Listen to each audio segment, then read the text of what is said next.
Good morning, Vietnam.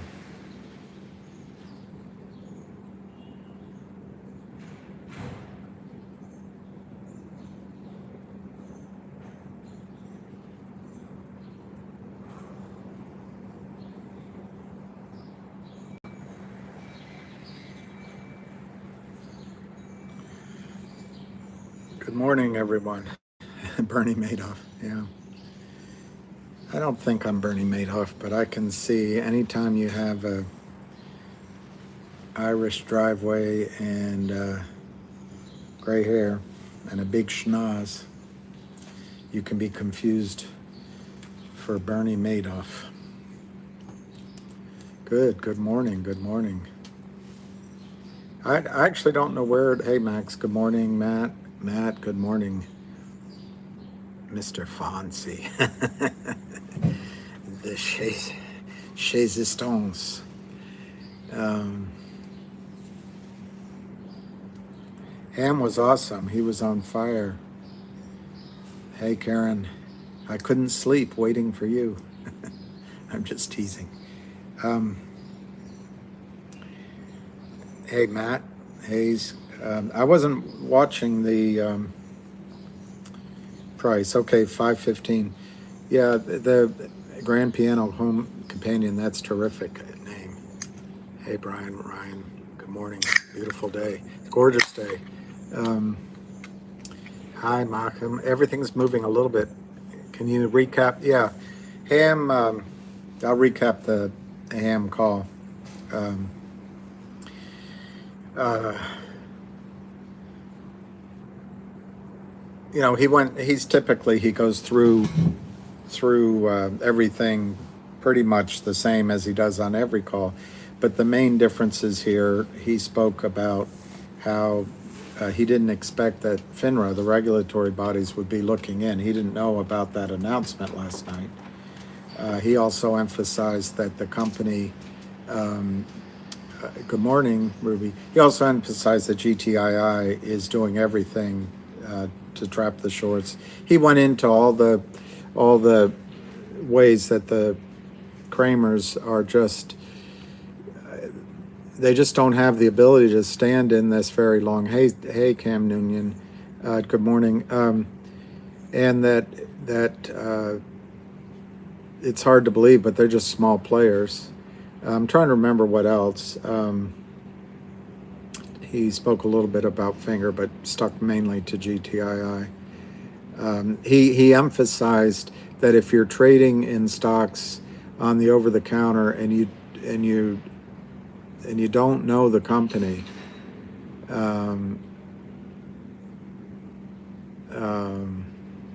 somebody in my family just got COVID, so that's why I'm not my family, but my very close friends of the family.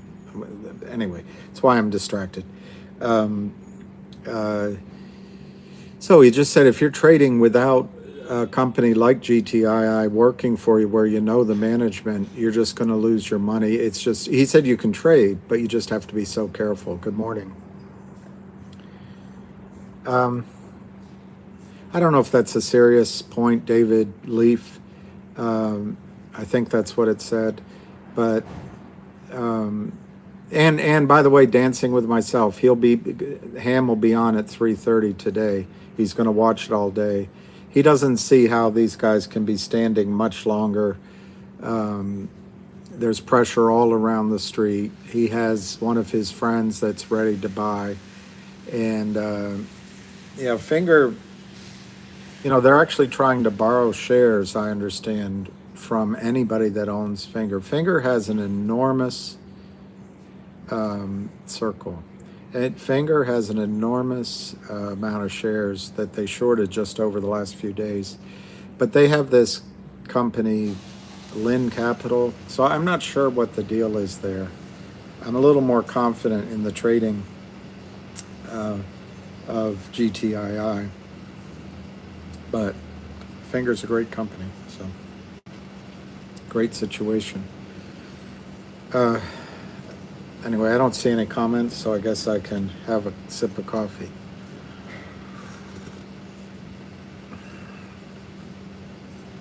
I wonder if this is even working anymore. Oh, there. Good morning, Roger.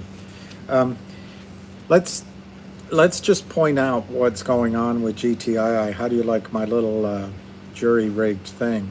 But it's 150 million, 150 million shares plus that have to be bought back in GTII. The Kramers have. You love it, Ruby. It's it does the job.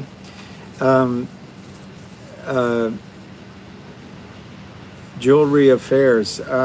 It's 150 million. I wrote here, and I think that's conservative because it's been at 100 million conservatively for months, and they just shorted almost 50 million in the last 10 days, the last 12 trading days. And shorted is a broad category of selling shares they don't own, selling shares as if it were long, and failing to deliver, failing to locate, but it's all fraud. What if they don't cover? Obviously, the risk here is that the government, for whatever reason, says it's okay for the thieves to keep their profits, to have shorted. This number may be double that. It may be 300 million, but to have shorted 150 million shares without delivery over 2 years, and Silver Fox. That's what I've been called. That.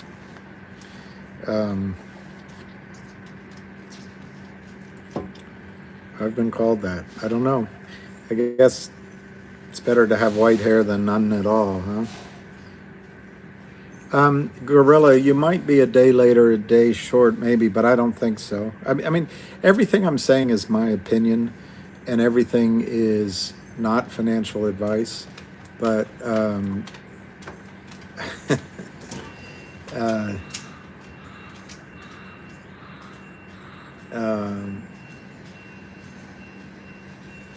yeah, I'm not giving financial advice, but I do not believe you're too late. I think that, good morning, Abu Razik. I think that if you're inclined to buy, anytime the Kramers sell is a time to buy. Now, could you have regrets? I've had a few, but too few to mention. I mean, I've been upset yesterday. Yeah, Adam, I think the Kramers are fighting. Look, there's only sort of two or three situes here. One is that the Kramers have a massive margin call, but it might be a house call. Therefore, they've had these several days to organize funds. Two is they have a massive margin call, and they're lying to their prime broker or dissembling. It doesn't have to be an outright lie. Yeah, we're expecting a check, and the prime broker is accepting it. Three, they may be cannibalizing other good accounts to meet those margin calls. Four, the prime broker may not have. There may be margin calls in several LLCs that have different names as the person to contact, and they're so spread out, it may have bought time. But no, they're not based out of Kansas. But absolutely, the Kramers are under margin pressure. They've got 150 million shares that is probably conservative, but the 100 million is underwater at 519, in my opinion, by $550 million. $550 million.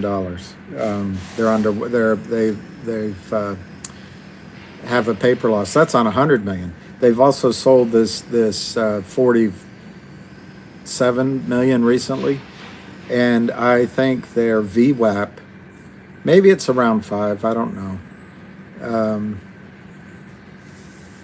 Happy Friday. Let's party. Hey, Phyllis Todd. the Christmas girl.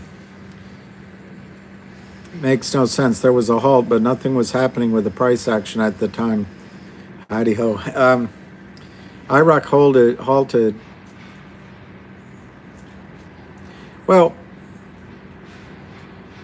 okay, I didn't see your name. If FINRA says they can halt shares on the over-the-counter, that's news to me. But obviously they have depending on your source, I'll try to look it up.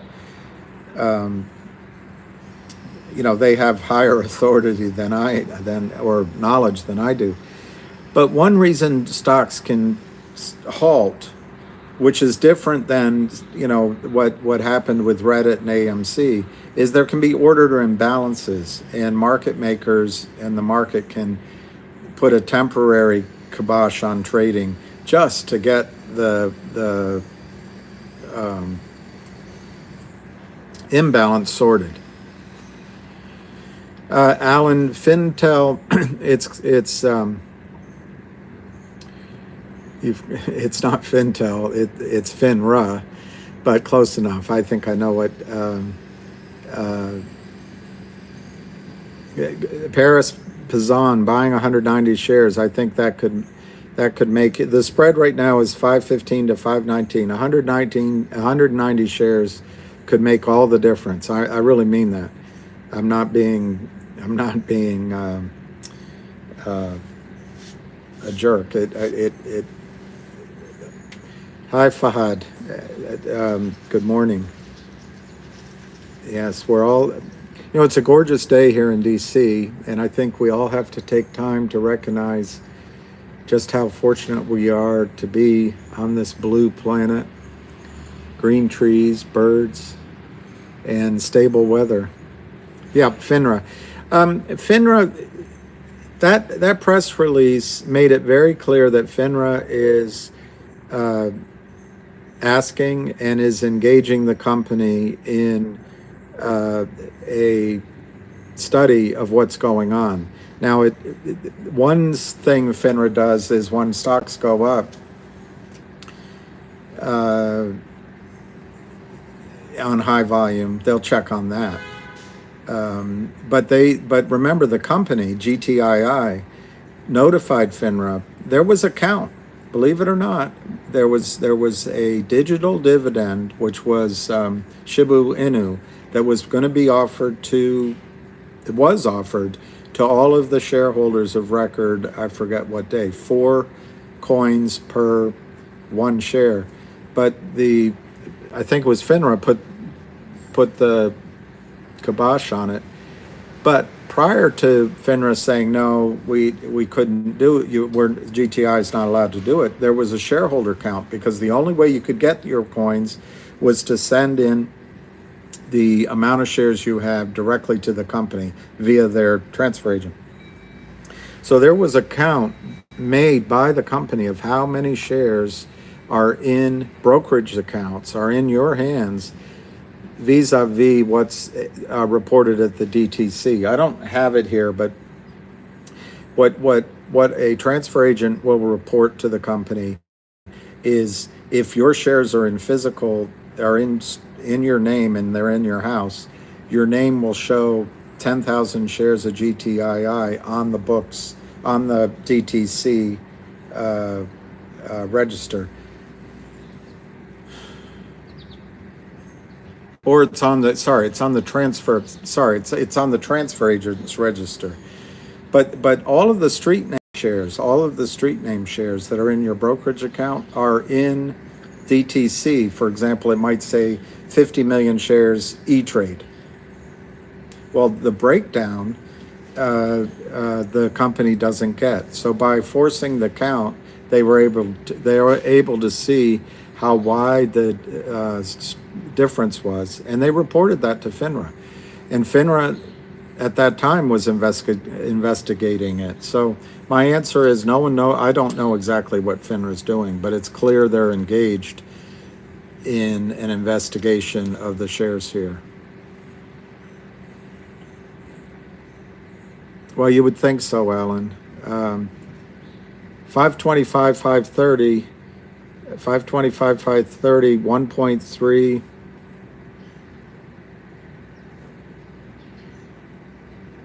Somebody has COVID. I thought COVID was over. 522, 521, 529. Look at the spread. That's a wide spread for recent trading. My good morning. Have you ever danced with the devil by the light of the pale blue moon?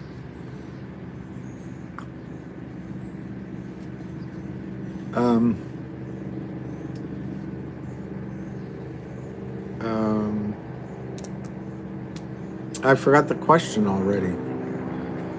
I forgot the question. Good morning, Sean. Anyway, the stock to me, there's a lot of text messages going, not just from this stream, so I'm getting my mind pulling different ways. 521 to 522, Silver Fox, old man. 521 to 530. I think the stock could break. Good morning, Giovanni. I think the stock could break out today. However, don't be disappointed if it doesn't, and it takes the weekend. Why can't we trade shares back and forth like the big boys? Because it's not legal. They're all about keeping you from doing it. It's not legal to trade that way. I mean, it's legal if you want to trade real shares back and forth, but it's also really expensive. Well, the breakout, they're fighting it. I put a chart on Twitter. There's a miniature triangle, and to whatever extent the charts matter in this stock, because nothing will matter once the buy-in comes. If I can't remember, but if it closes above 550, I think it's headed higher, or if it breaks out above 550. I saw you say something about Lou, but I couldn't read it all. Good morning, Origin dude. Yeah, John, they are doing washes. The day traders are screwing it up with good morning, Special K.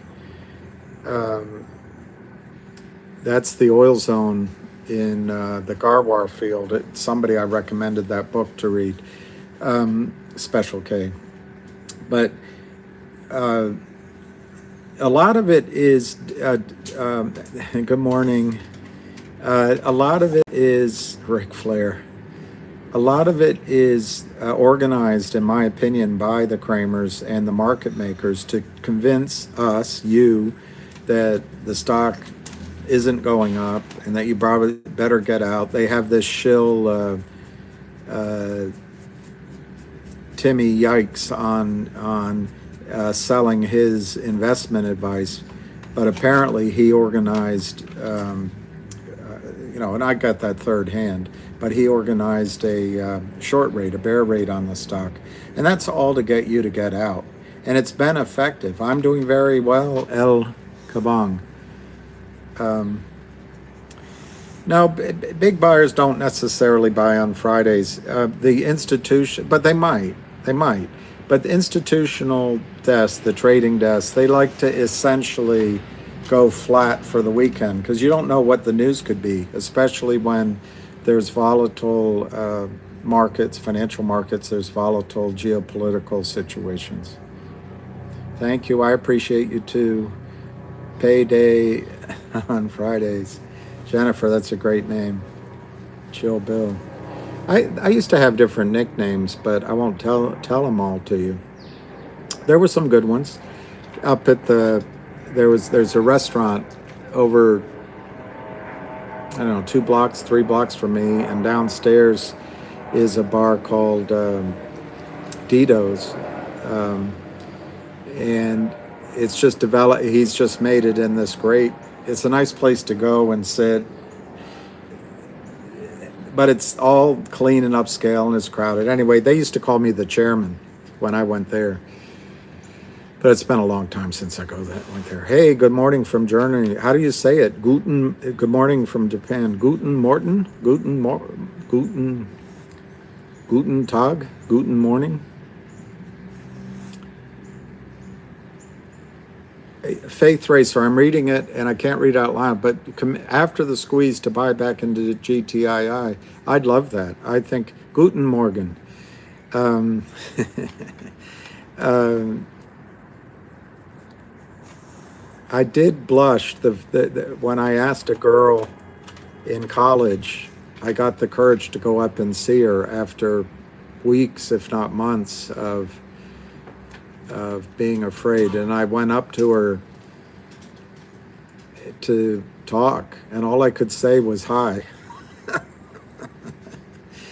She was gracious enough to help me out, but I blushed then. I remember it. Gordon Mack, you're getting on me, I guess, because I always say there's a margin call at every hour, but it is 11 o'clock. They could have been. The stock price is very strong right now, 532 to 538. 536 last trade, 1.4 million shares, up 15 cents, which is incredible. The Kramers are underwater in everything they've shorted. This 150 million shares or more, they're underwater on all of it. They're underwater on all of it. How long can they stand? There's nobody, somebody asked before if someone would help them. No one will help them. This is the most idiotic trade anyone could ever make. There's no shares that they can get. The company's not going to issue shares. Nobody's going to make a deal to create shares for them. They can't create a synthetic share. There's no call options they can buy to hedge. There's nothing. All they can do with their hubris and their dunderheads is keep selling, keep selling, keep selling. And they hope we all go away while the stock goes back to maybe 50 cents. It's not going to happen. I mean, anything can happen, of course. Yes, Ruby, they should just stop. I mean, um, I'm not a psychiatrist, but it's almost like in those movies you see where the serial killer wants to get caught. It's almost like the Kramers want to get caught, and they want to give back all the stolen wealth that they got. I would imagine the two things that are keeping them from it. They haven't told their wives yet, and probably, I don't know, and maybe they have one of their investors is a really bad guy. Kalorama. Shuma, I'll save the live stream. I think all of them are saved, but maybe I don't know how to put them. I don't know what Matt said.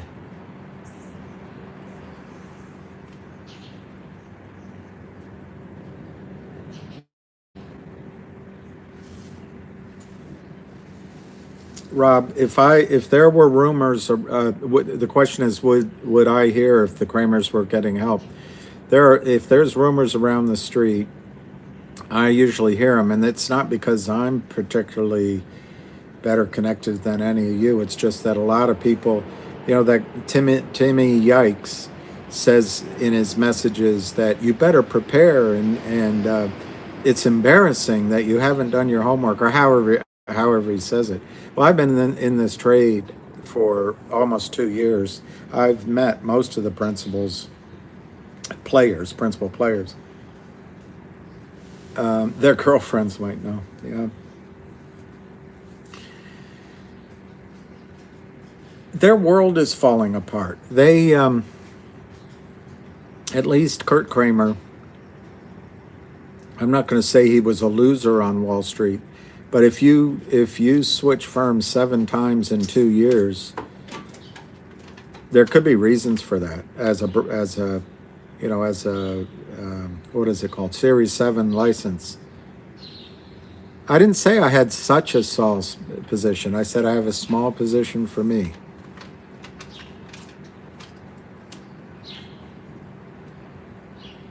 Crypto Keeper, yeah, I loaded up, but I made, for example, I had some finger when it was higher. I sold it to buy into GTII because it was down, and they both stayed down, so I never had the chance to flip back. So And if I had been smart, like Timothy Yikes, I could have traded my position on the margin and increased it because I would have always been right with my trades, but I didn't. I think the risk of trading out of the stock, let's in the last week at 840 to buy it back at 535, that's a great trade.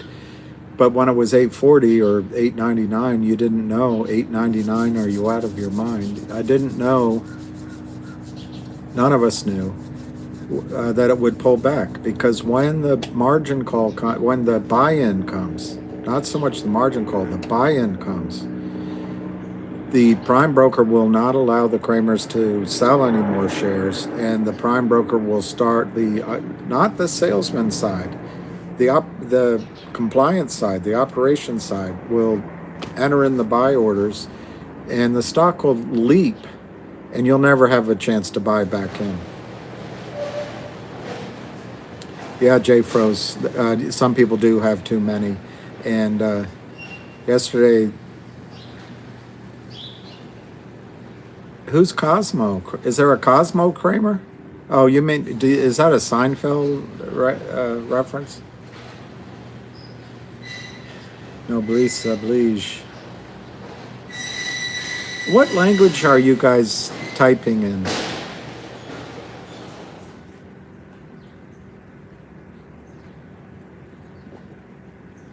Korean.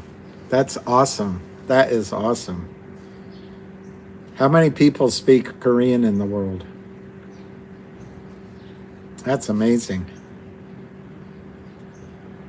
It looks completely different than Chinese and Japanese. More and more. More and more. Okay, we're 522 to 530. 1.43 million shares. That's 522.5. So it's a decent spread.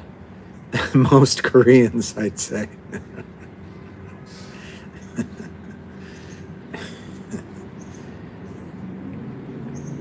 You know, one of my very dear friends, college roommate, he married a Korean, and now their kids are old, but what cutie pies when they were little kids. 521, 525. 521, 525. There's no volume, guys. There's no volume. Dancing with myself. Yes, the dream team and GTII. We are all making, believe it or not, everybody involved is making a bet on what Ham originally saw. But the reason, and I've told you before, at first I was skeptical, although I bought some. I've just met with so many people involved, and I've been studying it all along. And you know, the only negative you can say about GTII maybe is it was a small stock that didn't really have much of a story a few years ago. But today they have the 1-800-Lawyers, which is going to, that final audit and closing is going to happen any day now. It could be announced anytime. They have several smaller companies that are all quite interesting. But the big thing they have coming, we're right in action right now, is this trap about the warrants that could cause buy-ins separate from margin call.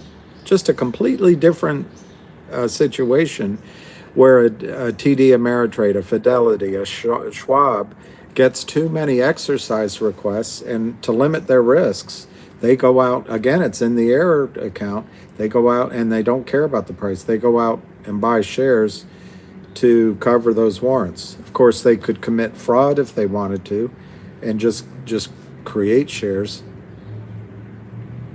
Donnie, what causes the volume to go up and what are we looking for? I'm looking for a feeling. I missed that question. Happy Chevy. They do supply gold, or at least they have a gold company that is based or has some aspect involving Dubai, and I think that's terrific. Yeah, KYP getting in at 60 and $2 is awesome. I'm forgetting a question. Yes, Jasper, you got to play to your risk tolerance, and you should take. When I give uh, my targets, you have to fit that to your own risk tolerances, and you should take your money off the table. Jennifer, buying today is terrific. As long as the Kramers are selling, um, I think it's great. The the thing we're looking for, someone asked me the volume. The thing we're looking for is the volume to leap in the hourly trading, but also the price will leap.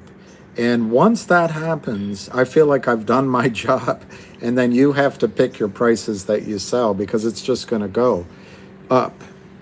Um, did someone ask me? I haven't exercised my, um, I had, I hadn't, a good morning, Ruby. Don't take your love to town. You've never heard that before. I'm so glad YT Junkie is back. Do I sound like Bertie Madoff? It only gets worse. Looking like it's bad enough. Ruby. Good name. KYP, I'm so glad you're here because your comments add so much. Thank you. I don't listen to the Lumineers. Yes, YT Junkie. I didn't, your question was a meaningless question. It wasn't hard to avoid because what was to answer. But if you want to put it up again, I'll answer it. And I'll answer you above all others because who is Ham, YT Junkie? I'm not going to give you his name. I'm not going to give you his location. But Ham is a institutional trader. He was on trading desks for 40, 45 years ago. And he handled trading for huge accounts, shorting and long. So he knows that. He's also been fighting the short sellers for 20 some years. And so his entire expertise, his entire focus is on catching out short sellers.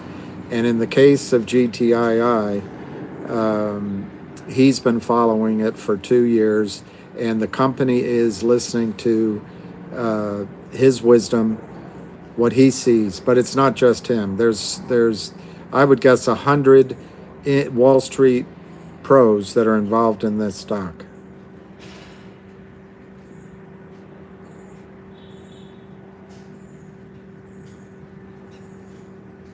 That's it. That's right, Artuk. I think he is the reason most of us are here. You gotta know when to hold 'em, know when to fold 'em, know when to walk away, know when to run. All right, Gem Miner, I might try to do that. What the Beatles song, Nowhere Man, spending his days making his nowhere plans for nobody.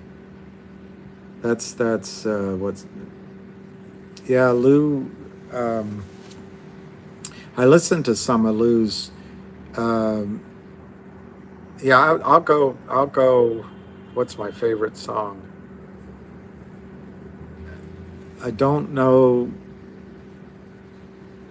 the name of it, but it's the scene in Tosca when the lover believes that his girlfriend or wife, soon-to-be wife, has slept with the Black Hand, and he goes up on top of the jail, and he's going to kill himself because he thought, but she hadn't actually. She had actually killed the Black Hand, and I would. It's not that one. Anyway, that's that would probably be the last song I'd like to hear. Yeah, but there's a lot of good music. Yeah, I saw Lou last night, and he said something that really stuck in my head. But now I can't remember it. So I must have been, maybe I was dreaming. Let me look at Twitter and see what the hamster is saying this morning. The hamster. Yeah, haters gotta hate. Who can find Will's favorite song? I can find it. And it doesn't have a copyright. It doesn't have a copyright. It's something like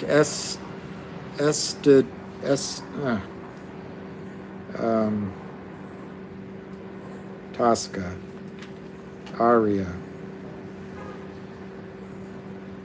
It's Lucivan Le Stelle.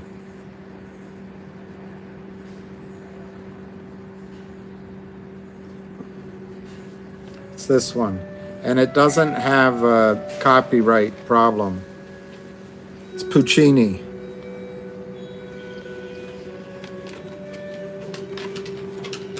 And I think if I talk over it, it doesn't. It's this one. It's all about how he loves. It's a,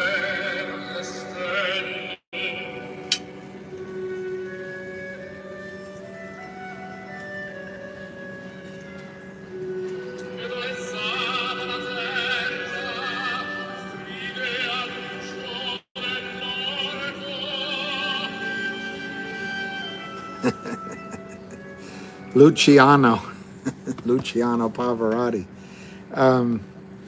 Yeah, Lou was good last night, but I think I fell asleep. He had two. It was broken up in two parts, and but it was good. It was good. All right, I'll read you some of what's on Puccini. Yeah, the question is who's better, Placido or Pavarotti? And I go back and forth.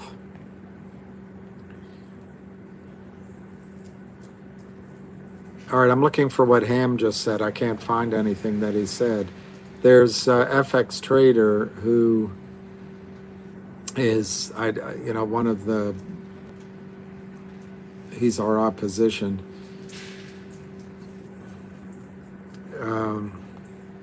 There's that here.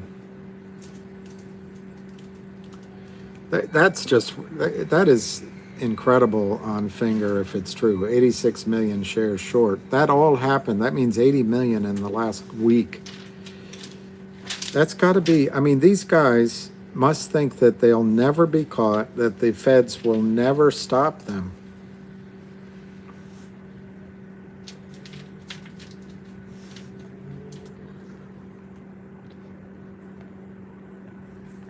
There's some people with a lot of money here. Why was it removed? Because he was drinking wine? Hey, Bam Bam. All right, here's what Ham. Now, this is It's Still Me, Albee wrote. Trap set against a toxic lender who continued shorting against a paid off debenture. Phyllis, I missed it. 2, multiple special dividends that cannot be delivered. 3, acquiring 1-800 lawyers. Those are It's Still Me, Albee's 3 reasons this morning. Oh, he was playing copyrighted music. I don't think what I just played was copyrighted because Puccini died a long, long time ago. But I didn't play it long enough. 8 Man, I didn't exercise my warrants yet because 2 reasons. I think I'd like to put that money into Finger first, but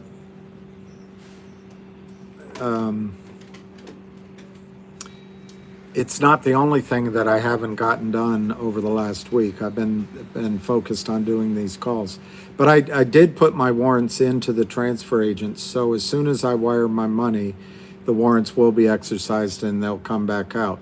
Also, it for a few days there, the warrants were going to be changed to $2.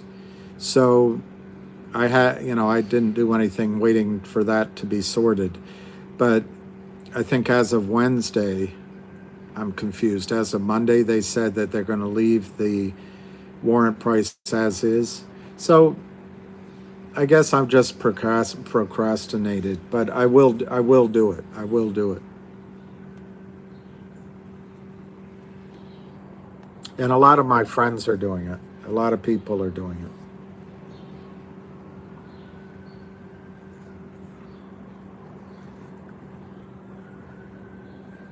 Well, okay, it's still me. I'll be.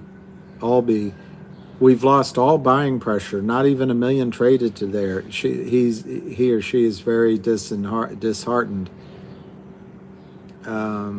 This is the play that can change the markets. Well, it's Friday. It's all right. I saw him. I'll try to get him. Um, I'm not going to tell you where him is. I'm sorry, but I'm in DC.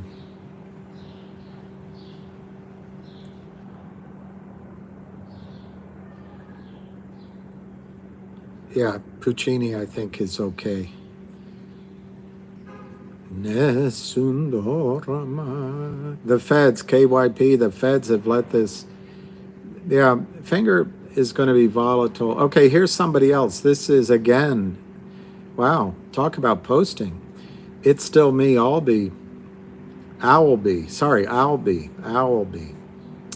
Uh, these are the reasons to love GTII. OTC, no halting, no options to hedge with, one small time toxic lender trapped um, to beat, and it's at $5 or more. RNVA, I just saw one guy posted something that it was down, but I'm not following it. I'm trying to focus. I understand it, but I really think that we need to give all our focus on GTII, not any other stories, no matter how good, simply because the Kramers are wily. They've been doing this for years. They have no compunction about lying or taking your money, doing anything to win. And so I'd like to slay this dragon first. It's just how I feel about it. Okay, due diligence. This is pretty good. It's due diligence. GTII finally broke the upper trend line, hoping it becomes support, which is what usually happens. Rejected off the 576 level, looking for a bounce of that trend line. All right, let me see. See, that's what he's talking. You can't see that, but I guess you can. You can see where he's talking. Sort of. Sort of. So we're right at the trend line, right around 535, 536, 537. That's good advice. I would listen to him. When I trained at Merrill Lynch, they said that one guy taught us over a week. He would come in.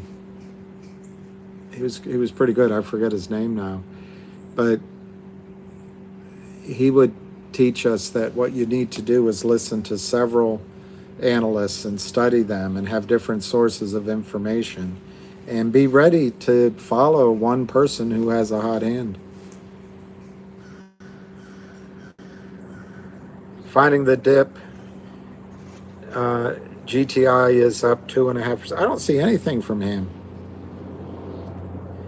This Steven Rosenberg is a powerful guy. I think he might be older, like we all get, but he's writing to Gary Gensler. I think that's great. He says GTII might hit triple digits today. Thanks. He wrote to Gary Gensler. 5th request. I love it. Love it. I don't see anything from him, so maybe I'll stop looking.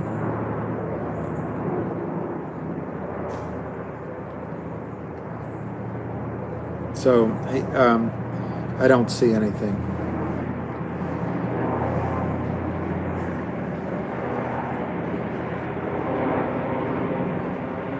Yeah, next time I'm going to try to. Here comes the president. Both helicopters. It's always possible it's the vice president because she lives up DC, but that was either the president or the vice president, almost certainly the president. You can probably find it in the news, flying to the White House, which is right over here. Are the Kramers shorting finger as well? No. One of the advantages in GTII is we know exactly who the first the toxic lender, but then we also know who the shorter is. We don't know. It could be more than one. It almost certainly is more than one in finger. They just did a financing with a group that I think is called Lynn Capital. You can find it out on EGDR at the SEC. But I've been focusing on GTII. Synthetic Prez.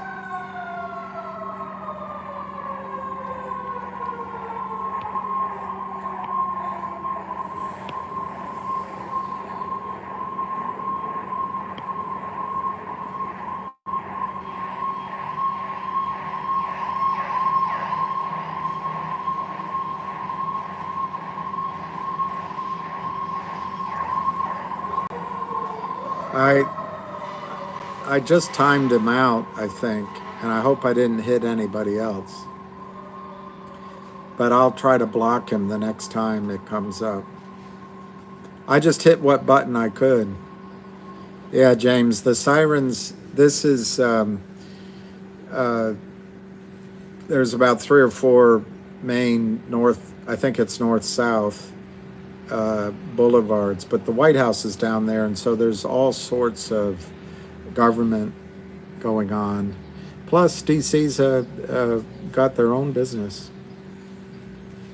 No, Vinny, Damon, I took a shower. Yeah, you can find him on Twitter, absolutely. Ellie. I have a niece called Ellie Belly. I agree, Barry. I think Gary Gensler is a puppet, and I think he's in there to say the soothing words we all want to hear, but he wants his job back at Goldman or on the board of Citadel or something when he retires. There's no amount of money that's enough for these guys. Are you in the Bronx? Wow, William. Yeah, I don't know. I never grew up there, but I love DC. I mean, love New York. Every time I visit. Yeah, Juan. I think this, it's been about 5 or 6 days that since what could have been a margin call. Remember, this is a lot of stock when it moves. They fight for pennies, and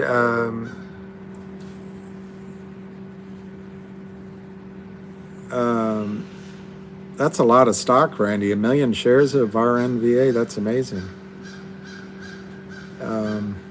That's good. I mean, I wish I knew the story. For me, I'm just focused on the one. 516, 518, 1,054. So it's 1,540,000 shares. It's 1132, and that means there's been very little. I used to live in Adams Morgan. Do I see a better entry opportunity? In GTII, no, I think any time that the Kramers are selling is your opportunity to buy the shares. Could you get a spike down? Maybe. Would you be quick enough to take advantage of it? Maybe. But I think the greater risk, the higher probability, if you don't own the shares, is it's going to run. And that could come at any time. Like I was trying to say, I think we're at least a week into the margin call. And to the extent that anybody on Wall Street cares, they're gonna shut down the Kramers, and as soon as the Kramers say we don't have the money, they'll start buying the stock. Right now, like with any bullies, it looks like everything's going their way, but it really isn't. The stock has gone from when they first started shorting it, when they first started the note, they were shorting under 10 cents, millions of shares, millions. And they must have thought they, picked up another floozy when the convertible note was signed. But as soon as it was paid back, since then, the stock's gone to 4. They've had to sell another, I don't know, another 100 to 150 million shares since that note was covered. So nothing's going the Kramers' way.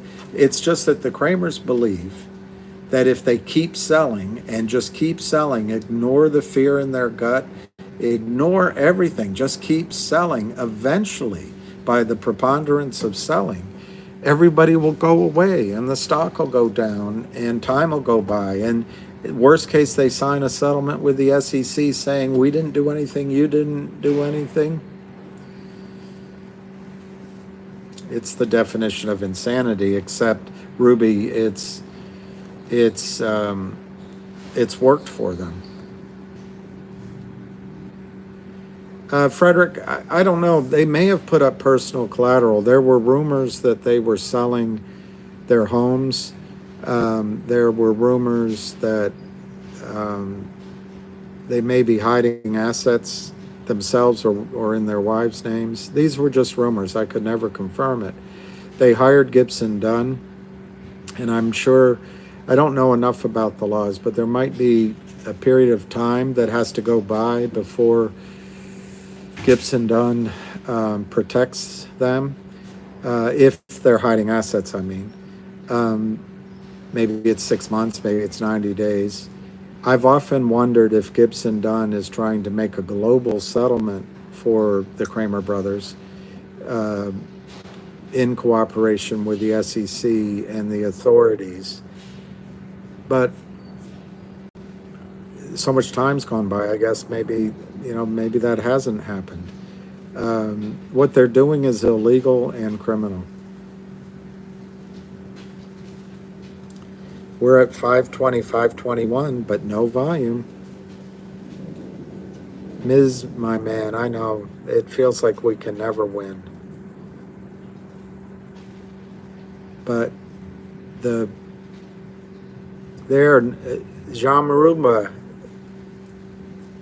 Maruma just got it.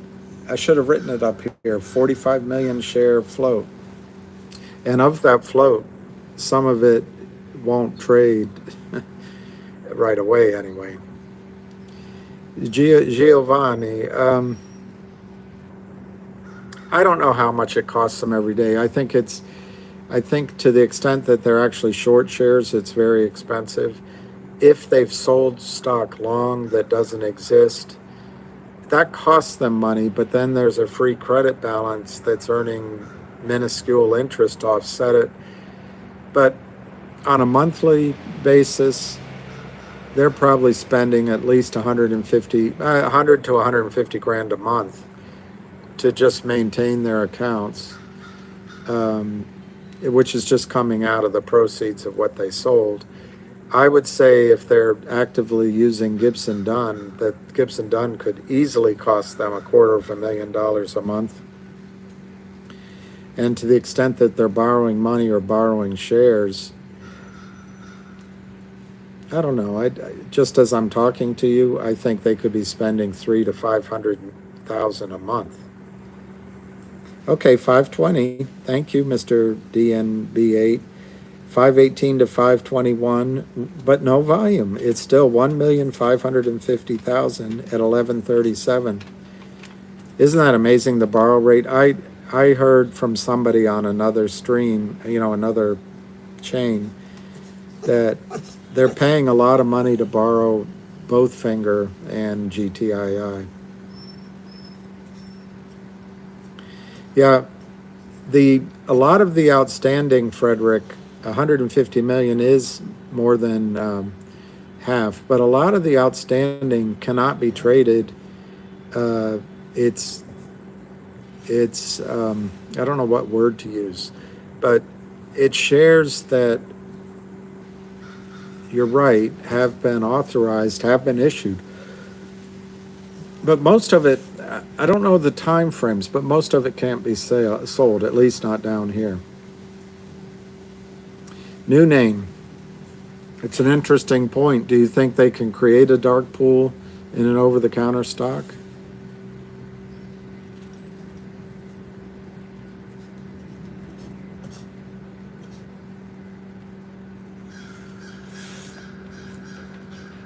Yeah, exactly, Jorge. That's my concern, because if we take our eye off the ball, Jorge, GTI, we want the rip, but as soon as we let up, as soon as an entire group we let up, the Kramers will come in and sell it down, and then our psychology will go the other way, and we're like, oh God, what's going to happen? And it drifts down and drifts down, and then the lazy regulators will say, oh, it took care of itself. Let's just focus on, that FINRA found two entry-level test takers. It used to be on Plano. I don't know what it's on now. To take the Series 7, this is back in, I think, June or July. And two of the many people taking the Series 7, they caught cheating. So they got rid of them. And FINRA was so proud of that. But they're not doing anything, it feels like. It looks like they're doing an investigation now, so I should keep my negativity to myself. We're at 516, 518. We're finally up about 10,000 shares. It's starting to move, actually. 1,570,000, 516 to 518. Yeah, that, I don't know who said that, but without option markets, it is extremely expensive to manipulate. In my calculation of how much it costs them every month, these market makers down there who are, they're guys like me sitting in front of a computer, and some of them are extremely underfunded. But what the Kramers do,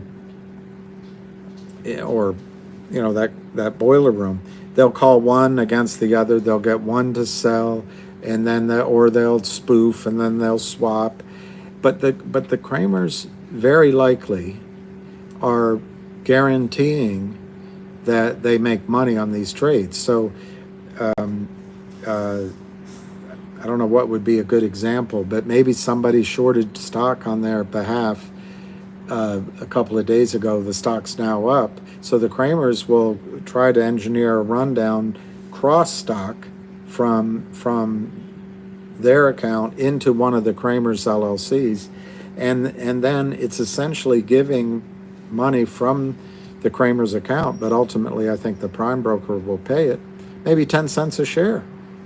And it adds up. I mean, this is an expensive proposition for the Kramers. It makes you wonder what they're thinking about. I think they believe, I should read it to you, but if you look up the gambler's fallacy, or maybe it was also called the Monte Carlo fallacy, but I think it was in early, years and years ago. Some gamblers at Monte Carlo were playing the red or the black, and in Europe they don't have the double green and the green zero. But anyway, the idea being that if you bet on the black, you got a 50% chance of winning, And then if it comes up red the next time you bet on the black, really, it's like drilling wells. That's why I know this story. If you're looking at an oil field and you get investors to invest with you, let's say it's 20 wells. When the first one doesn't, the first 2 or 3 doesn't work, your mind says, okay, the next one will work. Or the other way around, the first 3 or 4 work, you might say, well, okay, we're due for a bad one. But the fact is, the odds on each well are the same regardless of whether you drill any others. And it's that same way with red or black in roulette. Anyway, they bet so much, there was a string of black that came up, and it bankrupted a lot of people. And I think that's what's happening with the Kramers. They are doubling down, tripling down, quadrupling down, putting everything here, because they never in their life has it not worked that if they keep selling, the company is driven into zombie land. They can either make a deal with the company, or they can take their money out of their LLCs, not pay taxes because there's no closing transaction. And if they're caught, they make a settlement with the SEC.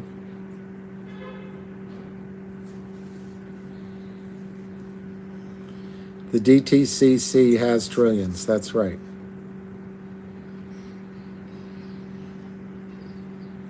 Thank you, Mr. DNA. The Martingale system, yes, Edward Dreep. I've tried that, but I'm not a gambler, but I like going in. Well, I'm not a gambler at casinos. I'm a rambler, I'm a gambler, I'm a long way from home. 518.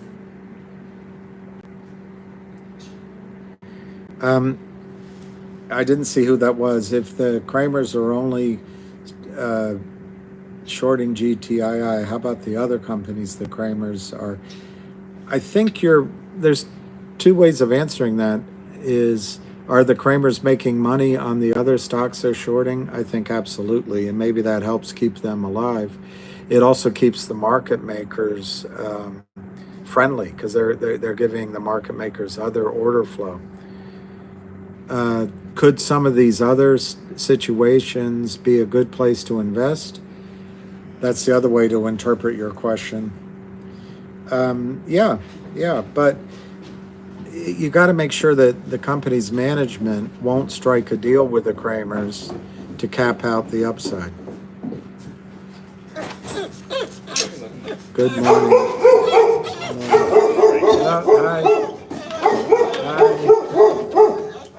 Hi. Hi, Carla. Hi, Carla. Should I get Lucky up? Yeah, Lucky, come on, Lucky. Come on, Lucky. Come on. Sorry. Come on. Does this once a month or so. Come on, Lucky boy. Come on, Lucky boy. Lucky boy. Come on, Lucky. Lucky, come here. Lucky. Lucky, come on. Lucky, let's go inside. Come on, Lucky. Come on. Lucky, come on. Lucky. Come on. This one's friendly, that one's noisy. This one's very friendly, but I don't want him to get the poison. They're Actually, just putting poison Franger in. just replacing the bait. I'm gonna do the bait. Yeah, there's no poison, it's just bait. But it's It's contained, yeah. Thanks. It's back under here on the right.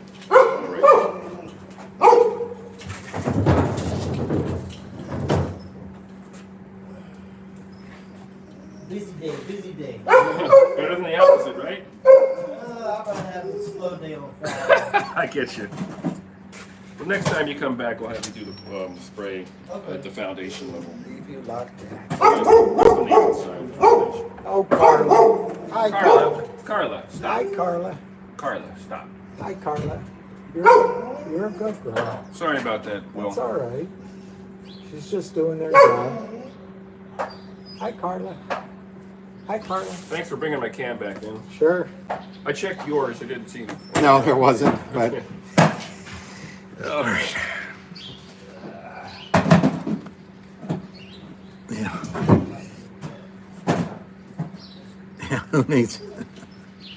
Yeah. Too bad I don't have a Kardashian. Shoot. Thank you. Okay. All of us, huh? He's on. Yeah, all of us. That's the only one for that kid? Yeah. It's only that one. Alright, I'm got one out front. Okay. This one right here? Have I ever been to Teddy? that's Yeah, yours. Teddy and the Bull. I have. Where, at least the one that's on Whatever we need to 19th keep Street. them, keep their population It used to down. be called, I want to say Sam's, and it was the best hamburger you've ever had and the best mashed potatoes, but it was a steakhouse. Have a good day, man. You too. And a good weekend. I'll try. I don't know what I was correct about, but that's good. Whoop, I know, Carl. Sorry. Carla. What a good girl. She just hates being left out. Yes, she's a good girl. Sorry for the interruption. No, it doesn't. It's okay. Wow. 536. That's a huge spread. 530 to 538 now. 539, guys. Maybe there's a noon margin call. Old Abbott's is great. Do you know that Old Abbott's is either the 9th, or was anyway, either the 9th or 10th highest grossing restaurant in the country? It's owned by Clyde's, and I used to work at Clyde's. I knew the Stuart Davidson. He was the NCR fortune. And then his partner, they went to Georgetown, and there was no restaurants when they were students to go eat. So they started one that was called Clyde's. And I'm trying to remember the other guy who actually did the work. Gosh. Anyway, they're both dead, so they gave it to their wives. And they sold it. The wives sold it. Hi, Anna Kahavi. I like the St. Regis. I like, I do like the St. Regis very, very much. There's one other place, and it's slipping me that I like. Oh, I like the Old Abbott Grill. The Old Abbott Grill. Oh, somebody said it. All right, so we're 531 to 538. The volume is picking up, not massively, but we're 10 minutes away from 12 o'clock. So this could be margin call city. Hi, Nokadamas. Lucky is great. I'm going to let him back out.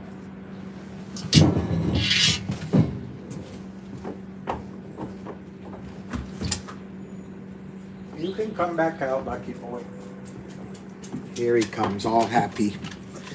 Nobody's here. I know you thought there were people here, but they're gone. 1.64, 531, 530 to 534. Somebody, Del Frisco's I have, but mainly steakhouse, mainly in New York City. But there is one here on Pennsylvania Avenue. That used to be a French restaurant, which I can't remember the name, that went out of business. It's kind of right across from Trump Hotel, kind of diagonally. But yes, I have eaten there. It's very good. Filomena's awesome. Filomena's, yeah, like he's getting older, but he was so powerful when he walks. It's almost prancing. Capitol Grill is excellent, and you can meet a lot of people. Annie's Paramount's very near me. Annie's Paramount, Annie died, so the sons took over, and they changed the menu. But slowly they've been going back. But they had you're right, they're the best.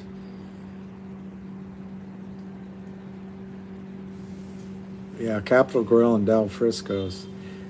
DWAC, I like DWAC, and I do believe that Trump can create a business, but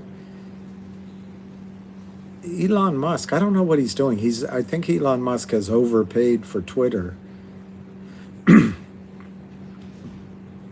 but that's just, markets. But if Elon Musk does what he intends to do with Twitter, it could be a category buster. All right, 534. This is looking good, guys. 1,650,000, 531 to 537. This is so orderly. It's very good.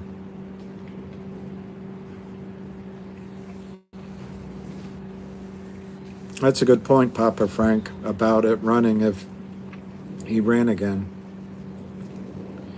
Yeah, okay, Edward Bress, I was answering that. I put a little chart there. I think if it goes above something like the number you just said, but let's call it somewhere between here and 550, it breaks out on that triangle.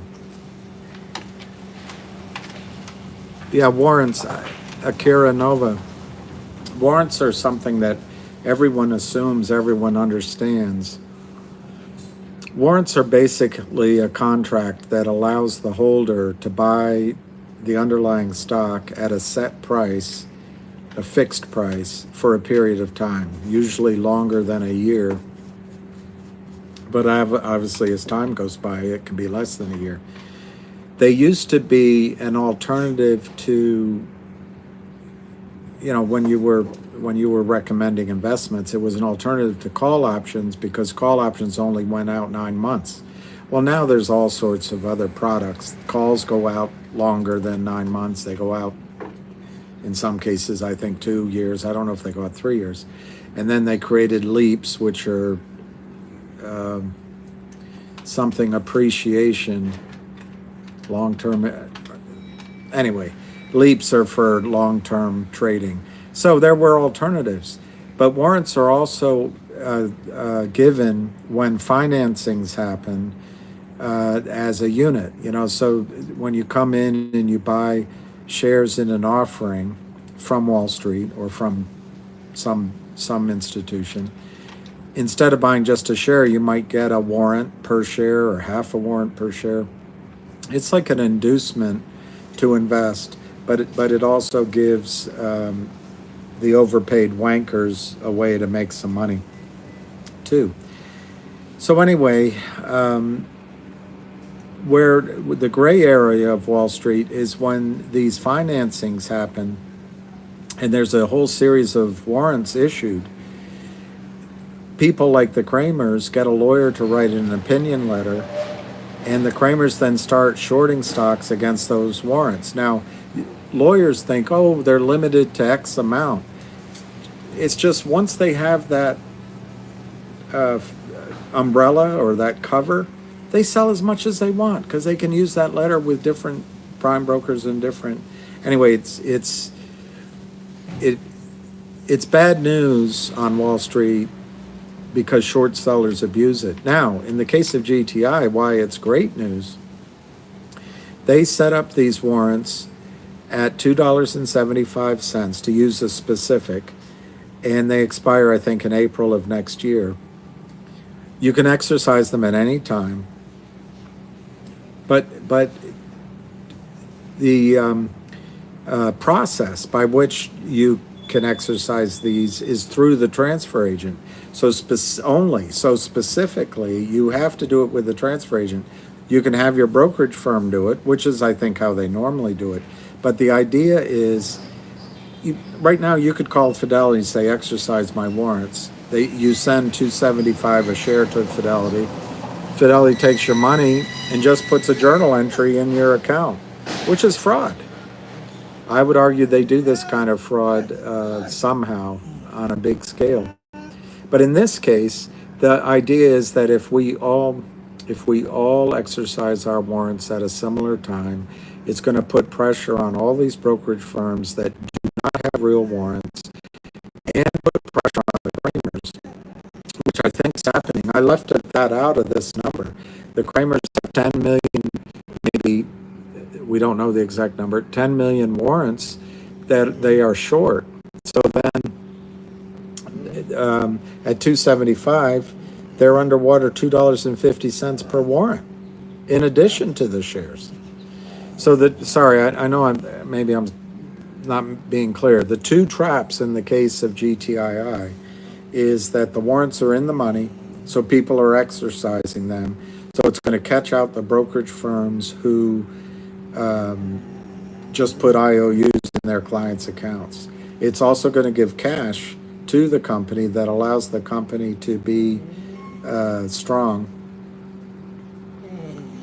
And it's creating a margin call problem because the Kramers are short as much as 10 million of these warrants, creating margin call problems in the Kramers LLCs.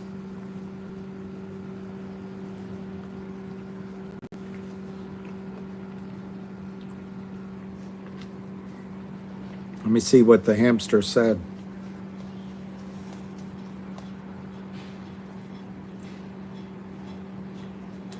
Let me see what the hamster said.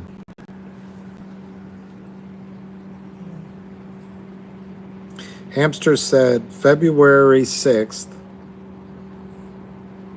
Yeah, I didn't see the name.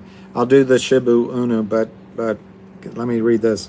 Hamster said just now, GTI on February 6th, 2020, paid off its debt. The stock closed at $1.36 at that time. This week, it almost hit $9. And it's Lind Capital, LIND. I don't know. I think Finger is a great company. I'm not looking at it because I'm mad at myself that I intended to buy some and I did. Anyway, long story. But I'm also trying to focus just on GTII.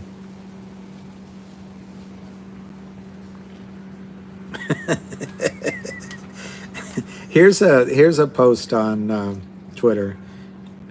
It's from Albie. What's the definition of FUCKED?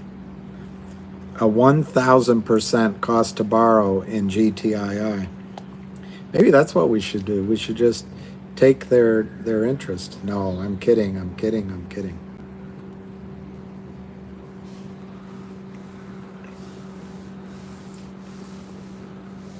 Hey, avid trader, do you think we have a little triangle that we're trying to break out of right now in GTII? I mean, I'm not a very good technician, but it seems like, I think you call it a pennant, but it seems like maybe we need a couple more days to get to the tip of it. On the other hand, it looks like it's breaking out. I don't know.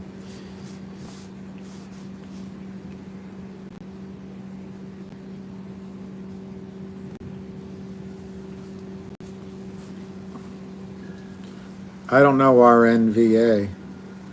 And hey, I'm not telling you, go ahead and buy everything else. I'm just saying that they're arbitrary. They're hitting the slow motion button. Yeah. All right, let me see what else Ham said, the hamster. Okay, Ham also just said this. GTII is a better buy at $5 than at $1. Why? The world is here buying now. And the feds are here. The crooks are exposed. Margin rates are screaming. No more easy money. And the rope is tight for sure. That is something that Hamster just wrote.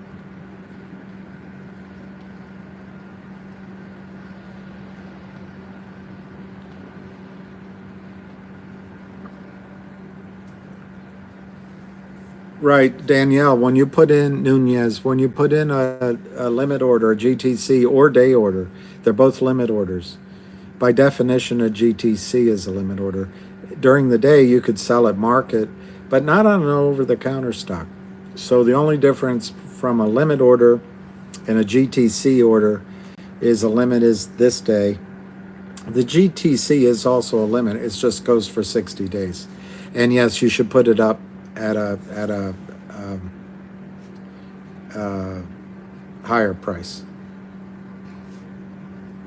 See, what I think is the attention is moving away drives me. Pennant breakout. That's what I'm talking about. A pennant breakout. Hey, Nashville. I've been to Henderson, Tennessee. Okay, Avid Trader, 545, 570, 577. All right, I'm going to write those down. 540. I got that one down. Let me see if this runs back by again another time. Avid made a great video last night. Absolutely fantastic video last night.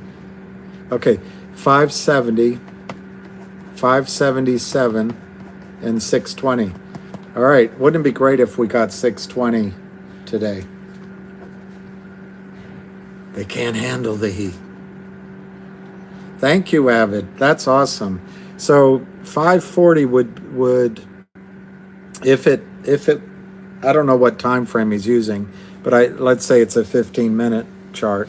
If it breaks above 540 and stays above 540, you could always get a pullback to test 540, which I think is all good. I think it's all good. But right now we're 525, 527, 521, 527. It's noon. Could be margin call time. All right, Avid Trader on both, 5-minute or 15-minute. So anyway, if it breaks above 540 and kind of hangs in there for 5 minutes, it could pull back to 540, but then that becomes resistance. And then you got to get through 570, 577, which I think is achievable today. But it would be absolutely awesome if it got through 620 today. It broke 540? Oh, you mean on the downside? Yeah, I don't think going up and back across that line right now is bad, because the pennant there's actually a little bit of time before it comes to its peak, so it could trade around here today and Monday. Well, who is that, Java? 620 or 620.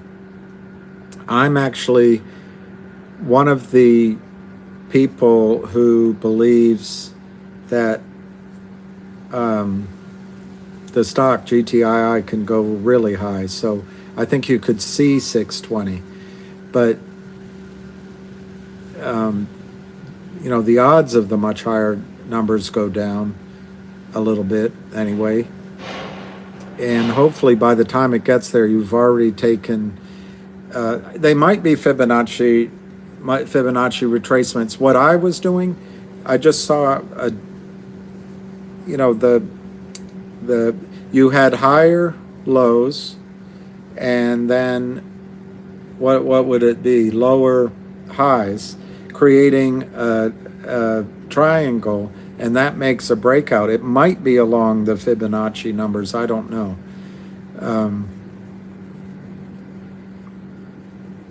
But anyway, 610 I think is a good number, and it's a Fibonacci number, by the way. 610.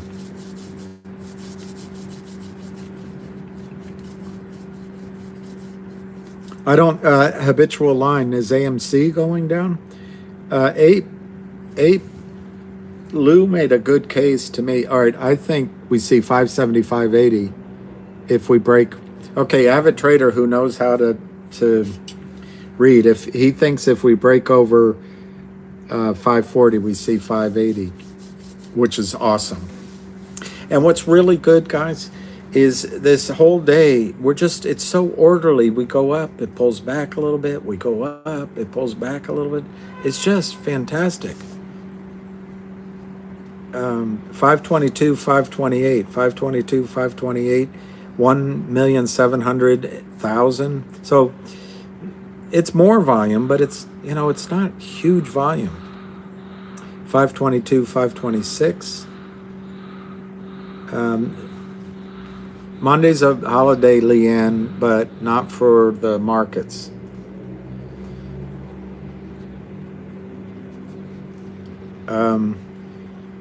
Yeah, it's a bank holiday.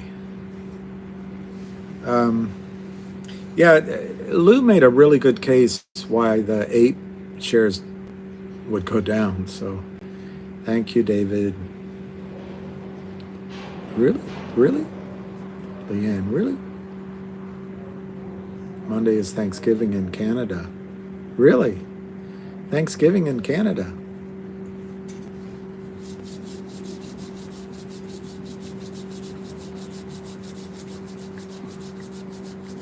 That's pretty cool. Golden Cross forming on the daily. Is that, I assume it's good.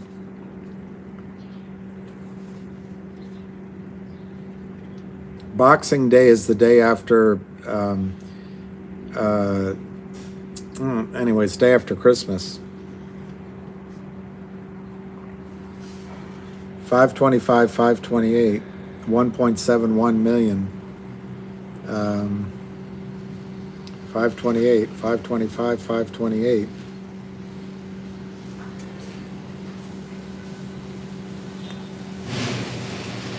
Bryce, is the big volume supposed to come from us? That's good. It's actually a good question. Yeah, a lot of the volume has come from us.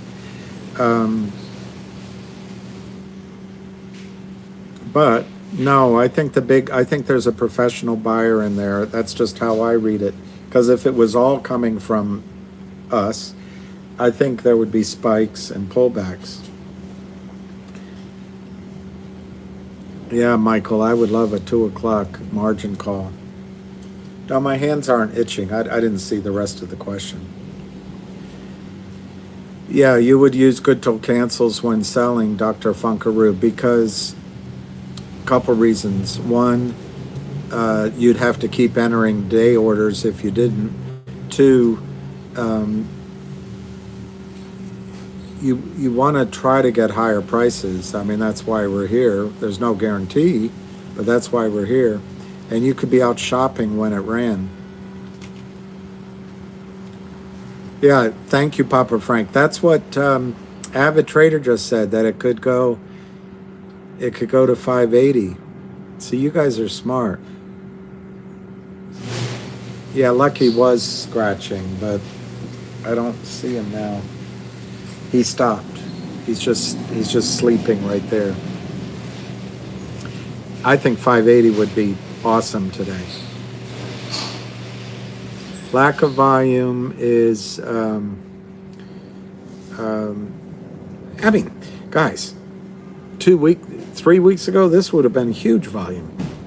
But in the context of what we're going through right now, yeah, Golden Cross is great. GameStop, yeah, I'm American. My mother was Italian. Okay, thank you, Avid. And which is why I'm so tall. But I'm also my dad was Irish. There's a couple more things in there, but basically Irish Italian.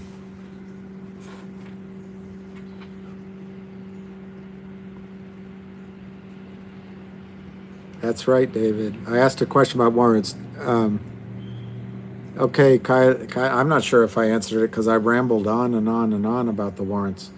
But basically, just to recap where it's important here, the GTII issued warrants that expire in April at 275. We're now in the money. So the people that own those warrants have a right to exercise those warrants, and the company gets 275 a share. It's all done at the transfer agent. So that allows the company to be strong, cash in the bank. Because the warrants are in the money, the Kramers are down. I'm just going to say, if my arithmetic is wrong, I'm sorry. But they're down about $2.50 a warrant. They're short those warrants in their LLC accounts at the prime broker. So they're getting a margin call on that. And that's a positive for all of us. And they probably have, just to use a rough number, they're probably short 10 million warrants. And they owe that to the system, so to speak.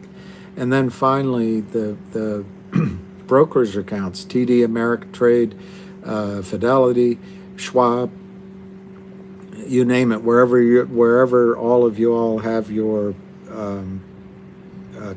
shares custodial, those brokerage firms, when you call in and say, I want to exercise my warrant, if they ask you to send the money directly to them, or they give you the runaround, you probably have an IOU. So they have, if they, and they will, they'll decide to honor the warrant. You'll give them 275. They'll either give you, I suppose they could give you an IOU, but that's fraudulent. They'll have to go out and buy the shares, and that is huge for all of us. That's right, Manny. And the margin call, there's two aspects to a margin call. One's a house call, one's a Fed call. You have to meet the Fed call. There's no negotiating.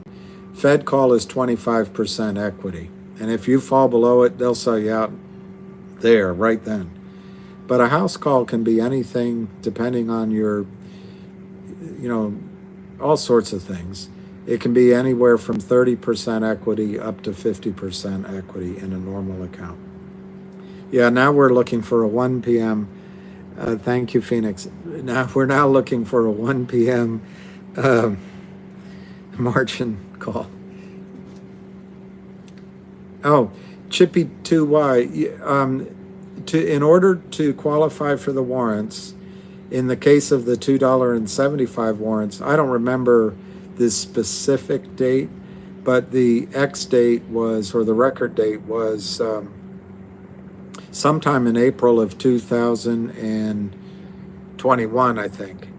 But so you can't own those warrants. It used to be, and I don't know why I think this is to keep the trap going, but in many companies they let the warrants trade publicly, and you could always buy warrants in the public market. But in this case, that's not relevant. But the company has made a promise to all current shareholders that they're going to issue a second warrant, and I think the talk was $3.50 a share, but I would imagine it's going to be higher now that the stock is higher. And they were originally targeting the record date of today, but I don't know the status of it, but you're going to find out soon. It'll be tricky because if this runs, you'll have sold your stock.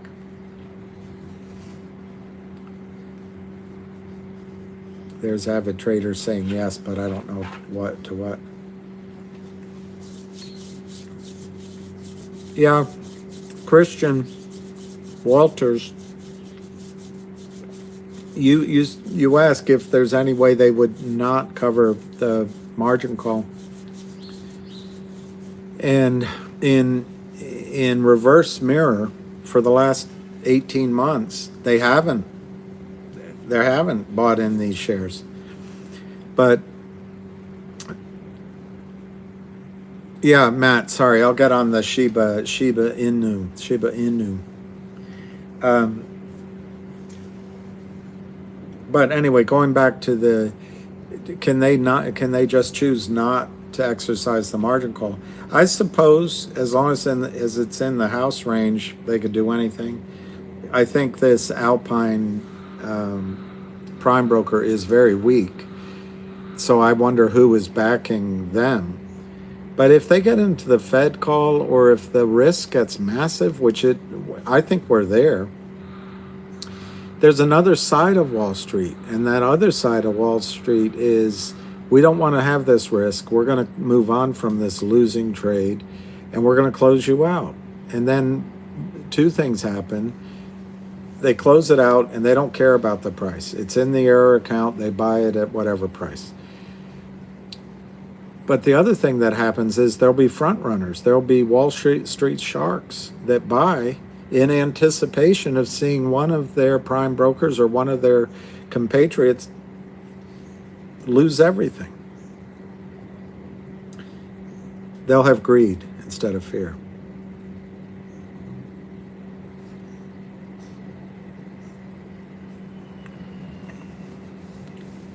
Who's AA? Oh. That was either American Airlines or Alcoholics Anonymous, but I think you're talking about popcorn. Now, you asked me something about, Shiba Inu. What GTI tried to do through one of its portfolio companies, which it sold to an investor, retaining I think 10%. They try to create their own coin to distribute to shareholders. It was disallowed. So then they tried a second method, which was to go out and buy, I forget how much money was involved, but they went out and bought a bunch of Shiba Inu coins, and it worked out to offering 4 coins to shareholders of record. But the only way that you could get those coins was through the transfer agent. So that meant that everyone, I forget the date, it's several months ago, but everyone had to, if they chose to, send in to the company how many shares they owned. Because remember, at the DTCC, they just hold a whole block of shares at Merrill Lynch. They don't break it down to the company. The company sees, 10 million shares at Merrill Lynch. They don't know that,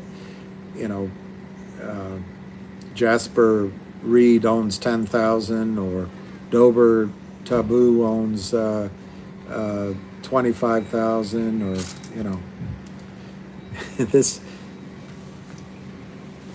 I don't know why Credit Suisse is up. There's some good news in the credit markets, but also maybe I'm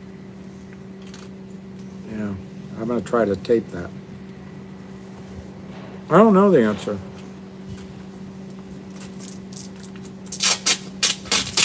Is there really a ticker? GF? Go find your mother?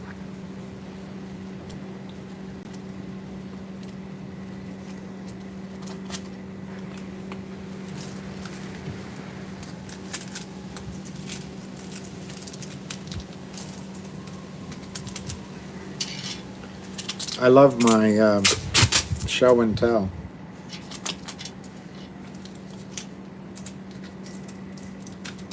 It's very professional. I know. In Russian, I think it's Yop Tuvayu Mats, I think it is. But it's, when you think it through, it's not the nicest. Not your business whiteboard. That's for sure. It's not your business whiteboard.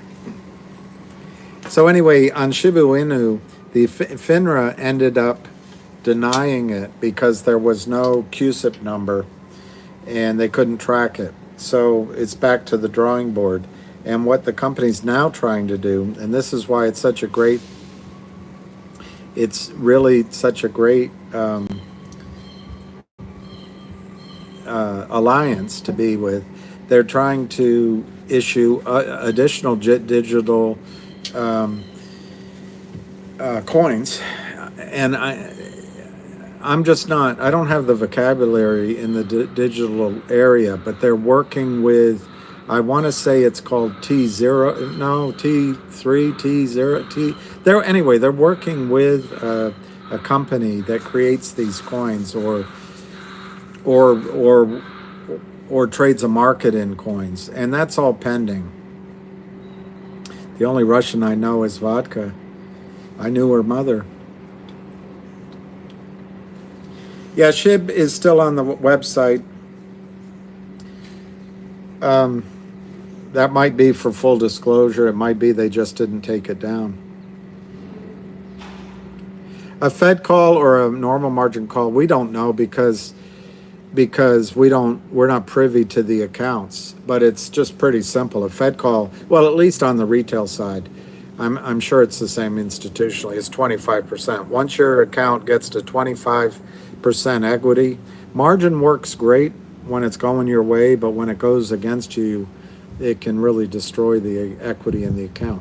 At 25% equity in the account, that's a Fed call, and you have a heart Yeah, I think that's right, Avid Trader. FINRA is watching the tape for GTII.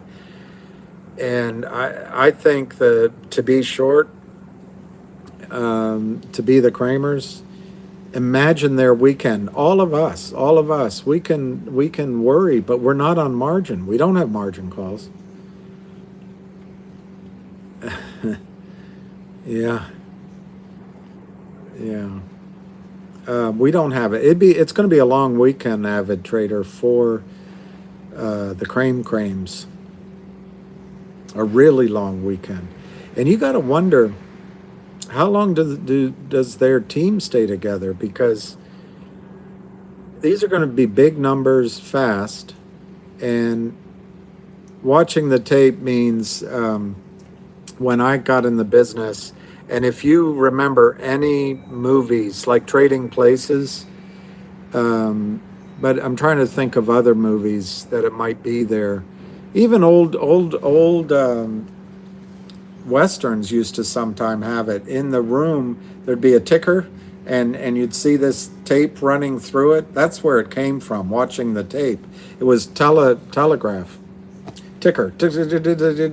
And they could get a stream there, and they could see the prices. Lawrence Livermore made his fortunes and lost, but he made his fortunes because he learned to read the patterns of the ticker, and he could sense where a stock was trading. When I first started, there were tickers. Like if you go to Times Square now and you look up, they have a ticker. They don't.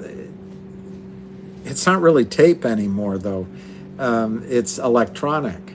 It's an electronic ticker, but it used to be ticker tapes because you had the all I can think of is the same technology as telegraphs in people's offices, wealthy people's, and you could rip the tape and read it, and it would have all the symbols, volume, and price, and I guess bid ask. When I started at Merrill Lynch, we had it, and I was at the flagship office, but we had it running across the top of the boardroom, but it doesn't exist anymore. The name exists, watching the tape, but it's all electronic now. It's all electronic. Back in my day.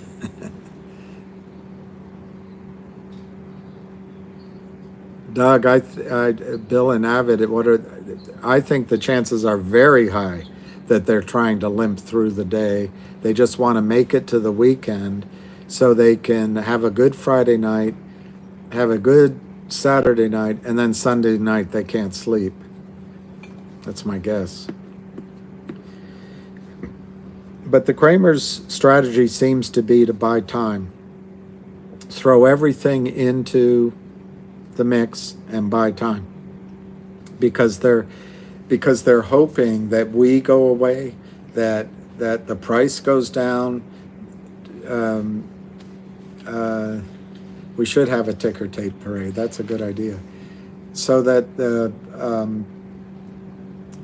maybe the market has a big collapse. They're just hoping for anything.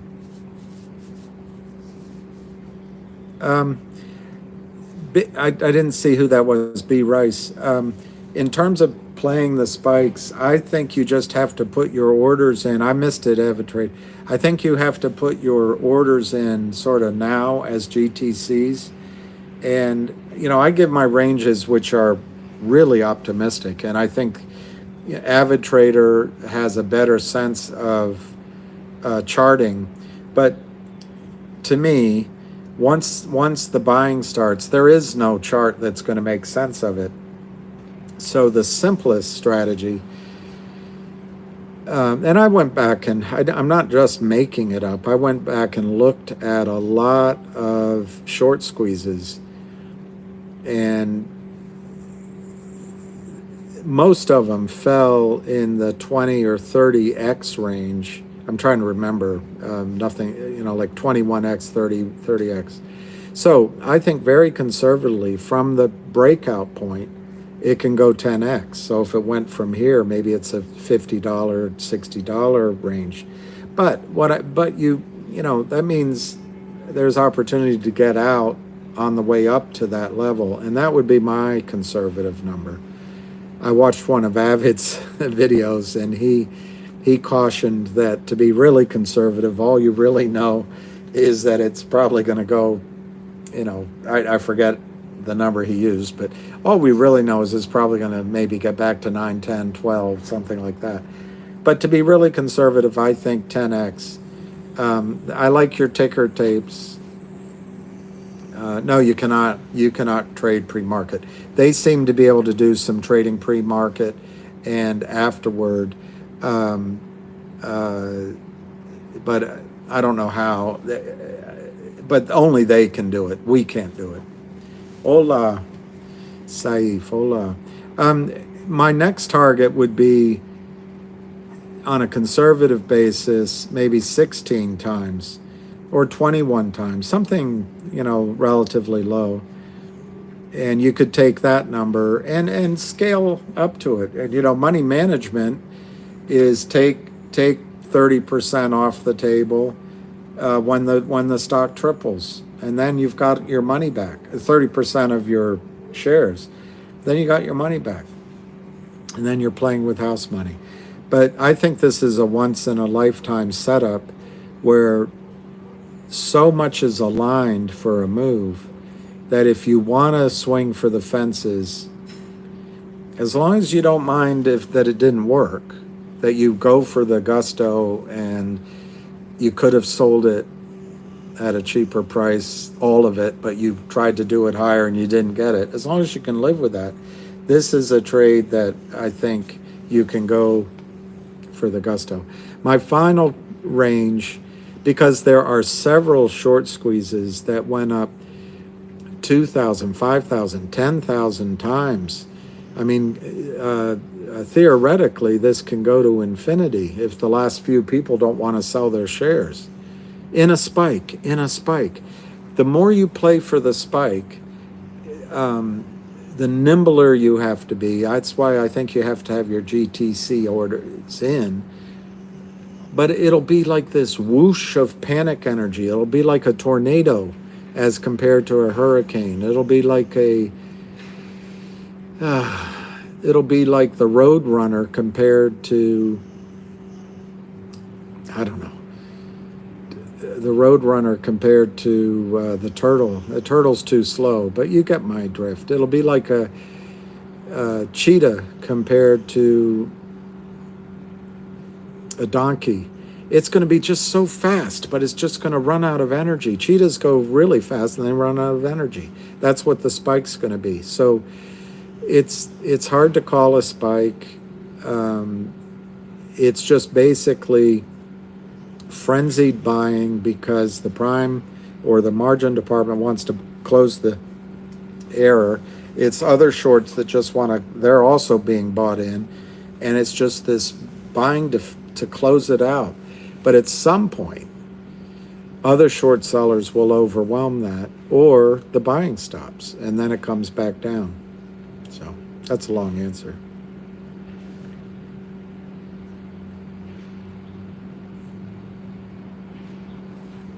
Okay, Andrew Boyko Schwab. Yeah. Will Russia press the button, Rich, or not? Yes or no? No.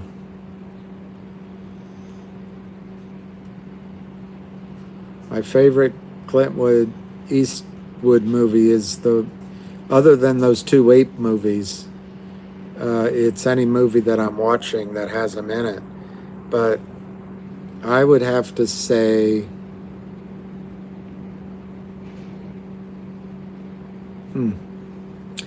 I'd have to say Unforgiven is probably his most powerful movie. But there's others that are great.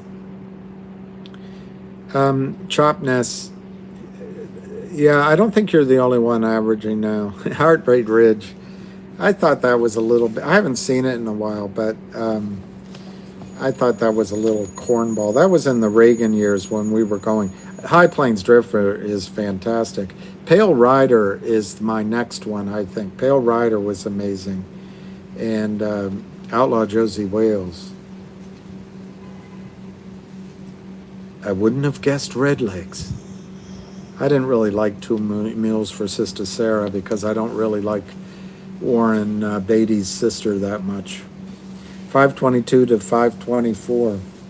522 to 524.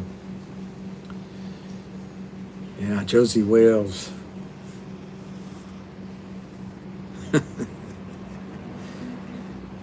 I can't remember all the lines.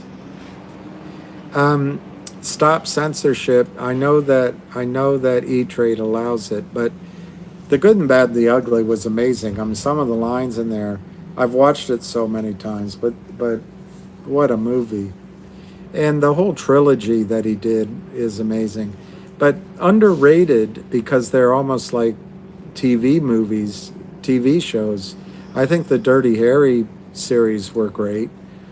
The Gauntlet, as bad an actress as Sandra Locke was, I liked The Gauntlet. I mean, that was true 70s TV, made for TV stars, fair. Yeah, The Good, the Bad, and the Ugly. Chicago. I would love, Abdul Razik, I would love to go to a Middle Eastern restaurant. I love the Levant, I guess, the food as they put it out in the Levant. But from the fresh vegetables to the hummus to everything.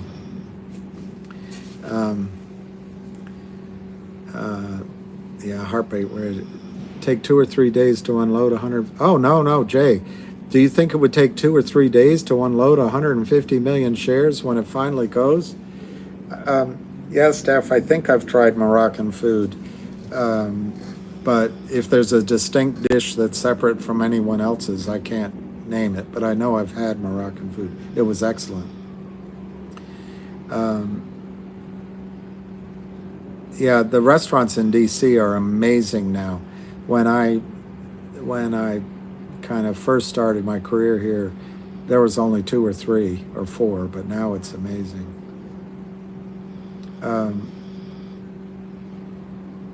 AMC and APE are going to merge. Well, don't get fear of missing out with a cup of paprika. I like paprika. DC's now expensive. But when you make a trade, just like I did, and I've been kicking myself over the last several months because GTII went down. I guess it was longer. I sold a lot of my finger to get into GTII, and now I'm kicking myself because I had time to. But the fact is, they both are now trading at the same. So there's the fear of missing out, but there's good rational reason to be in GTII. And I was answering your question.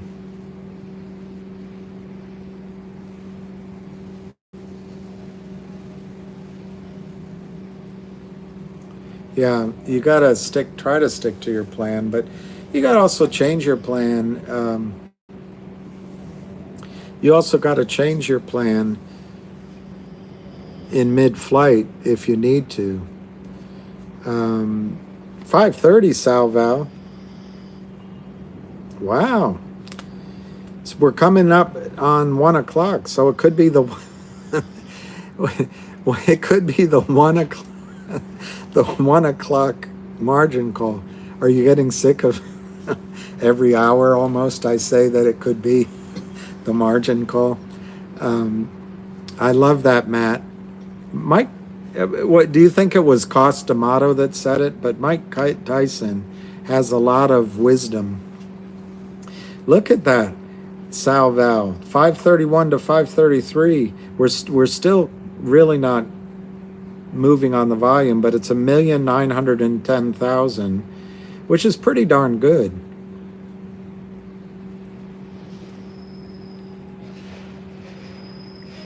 Who's credit for it, Matt? Mike Tyson or D'Amato?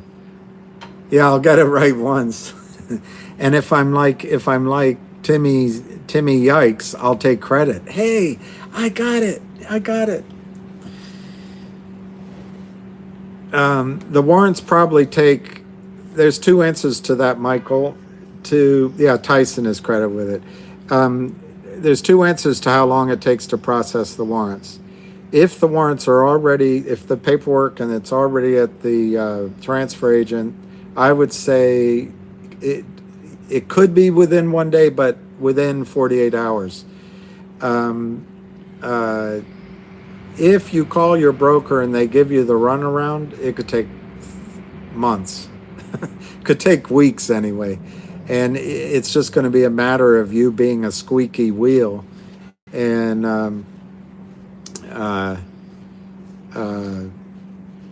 they'll take care of it if you're a squeaky. If you avid trader is great. Yikes. He's amazing. He calls everybody a promoter, but he's promoting his service and sending out letter. He's promoting, and as far as I can tell, it's. I mean, I wouldn't pay for that service. Market is open on money. Timmy likes South Park. Yeah, that's true. One of the reasons the markets are going down is liquidity issues. Well, the flip side of liquidity with a short position is you got to cover it.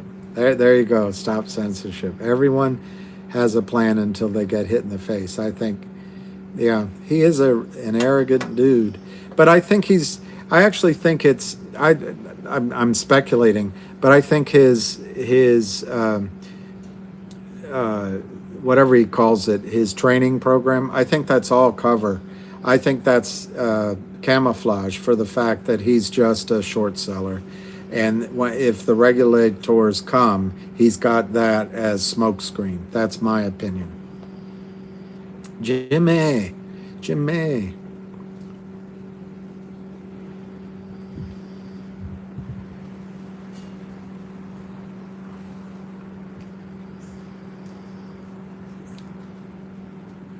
They may never stop. They may never stop them. Possibly, you're right. I don't know. It's all bullshit, Avid. I think so. I think so. If the warrants drop Tuesday, would the price? Okay, Brandon. Everyone uses the term warrants dropped, and I get it. But and I've explained this before, so I hope I'm not boring.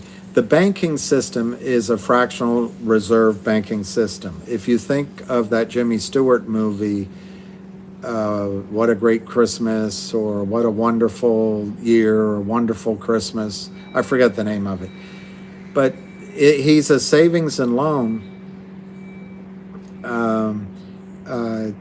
or a bank, and everyone wants their money. So there's that scene where he talks to everybody, don't take your money out, your money's in Fred's house, your money's in Susan's restaurant, and he's saying leave your money in, because fractional reserve, A Wonderful Life, fractional reserve banking runs on the concept that, and they found it out in the Middle Ages, right? And the banking came when people in Italy wanted to get their money to,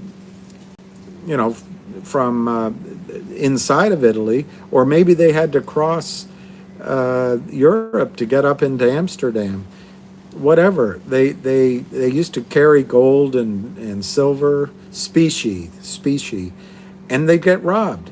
So banks would hold all this money one for one, but then they realized their vaults would be full of this stuff and nobody was coming to get it.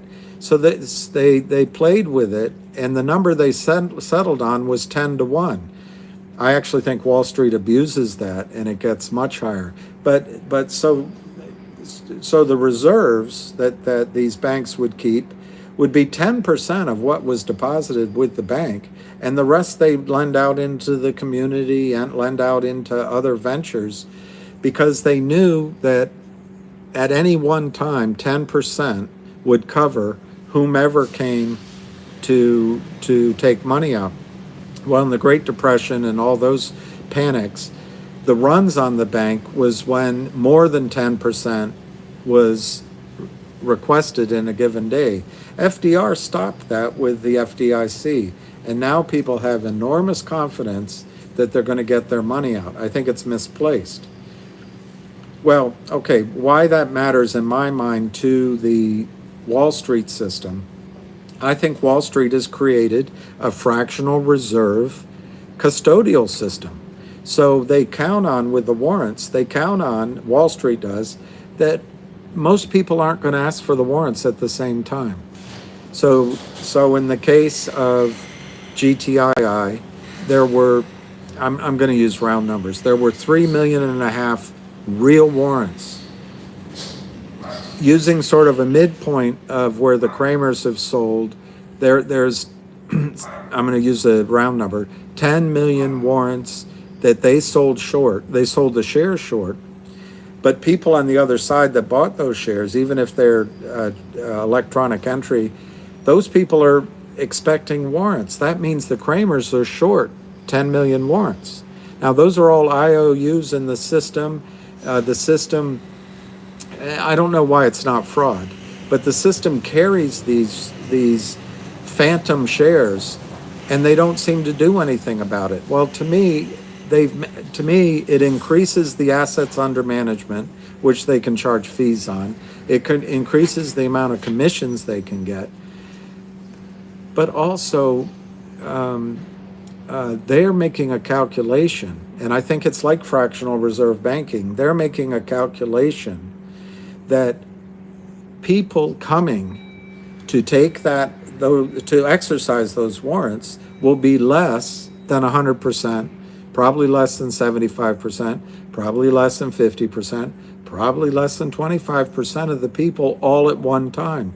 So they in the back office can play around with their IOUs and their electronic fake shares, fake warrants and fake shares. But what GTII has done is it's required that the exercise is done at the transfer agent, and all of us, because the price is now, let me see where the stock is, $5.27, but basically we're all in the money, $2.50. I think all of us are going to exercise in a relatively quick period of time. So let's say it's Fidelity and they have 1 million warrants that are all fake in people's accounts. Let's say 90% of those people ask to exercise their warrants. Well, Fidelity has a choice. They can join in the Kramers fraud, which I think is really risky, and they can just take your 275 and give you fake shares, just create shares out of thin air. But then they're doing it. Do you see the step? Right now it's the Kramers doing it. And the Kramers are creating fake shares because they have a letter from their lawyer that they've given to the prime broker saying that they have this toxic convertible loan in place, which is no longer in place. It's a fraudulent letter now. But if Fidelity were to do it on its own, they would be committing fraud, and people would go to jail. So I don't think that's going to happen. I just give it as an option. What they will do to limit their risk is to go buy shares. So if there's 1 million shares, 900,000 shares in my example, of warrants exercised in the space of a week to 10 days at Fidelity, Fidelity's going to go out and buy shares to cover their risk so they can deliver them to you in your accounts. They're not going to care what price. They're not going to play with it. It's going to be in the error account. When something's in the error account, that's a different desk. And those people just buy to cover the error. And so that's really scary for the Kramers. The losses will first be charged to whomever was on the other side of the failed to deliver, which might not be the Kramers, but it's probably the Kramers. To the extent that the Kramers can't pay those losses, it'll go upstairs to the prime broker, and then it'll go to the DTCC, and then it'll go to lawsuits. So it's a really tenuous position that the Krames are in. Yeah, when this rips, you're absolutely right. I missed the name. Well, by the way, I don't mean to accuse Fidelity of chicanery. The brokerage firms have become really computerized, which is why some of this selling maybe continues to happen.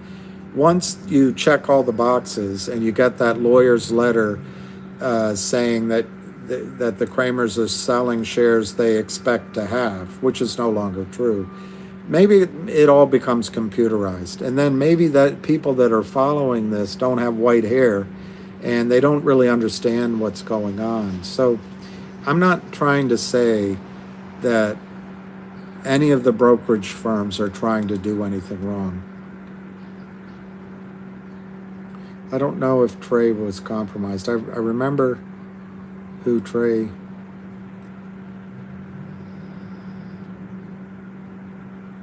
Salval, I think the chart, and an avid trader watches videos.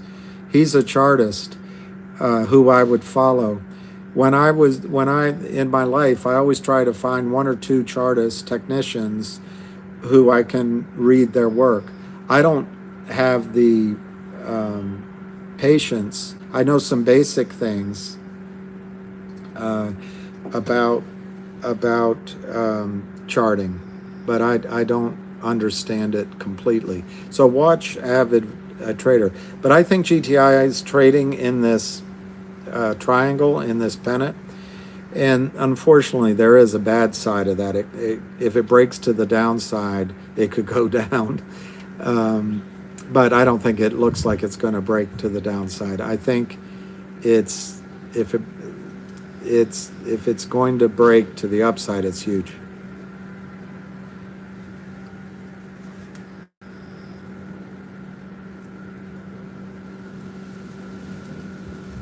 Well, look at all these companies.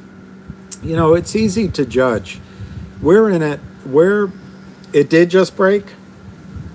No, but that's what I think it's going to break, the pennant. There's a huge pennant to the upside, the huge declining wedge. And that's one of the most powerful. It's on Avid's video, but it's one of the most powerful breakout signals. And to me, this is just the backing and filling, trying to test if it can go back down, and it isn't. So on that bigger pennant, yeah, on the 15 minutes, I thought that number was a little higher, but Avid has 540 as if it breaks to the downside, double dipping. I like that. Thank you for timing out. Thank you, David Lee. Okay, let's watch for the 10-minute margin call. Yes. Typically breaks in the direction of the trend. Yes. I think I can agree with that. I called Fidelity. 500% rule applies to all equities, does not get away above the market price. Wow, till $10. Wow. Well, there is a rumor, and Ham actually addressed it on the call, that the IRS, well, not the IRS, he said I think he said the Department of Justice, which might be the same thing, but they are. Yeah, let's go, Michael Hernandez. I'm a broken record. Here comes the 1 o'clock margin call. Look, Matt, I don't know who Trey is, but I will tell you that even people that get it right over and over again sometimes have a bad streak. William Lobach, that's very nice. Oh, he had good charting. Yeah, but even good chartists. I remember Bob Prechter.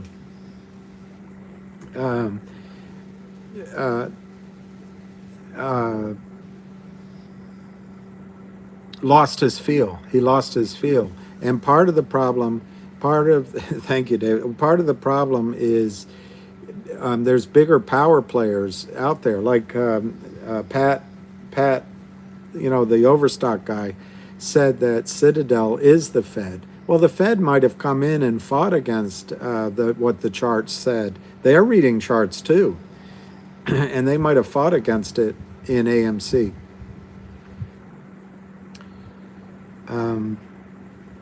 All right, Alan, I was trying to answer that. I think it's going to be more than 1 day squeeze. And I think it could take 2 weeks to, or 3 weeks to finish the whole squeeze. But in terms of the spike, it's more likely that the spike occurs in 1 day, maybe 2 days. But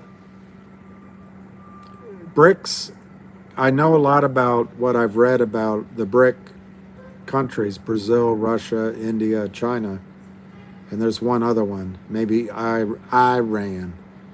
But all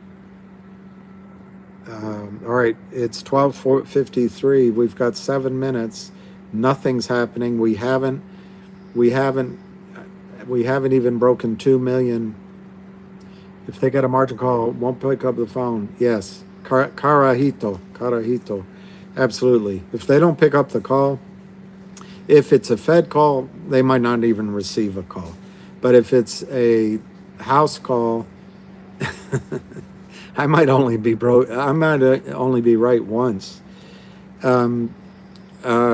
If it's a house call, depending on the buffer that the firm has, yes, they'll call, and if the Kramers don't pick up, or they could have people doing it for them.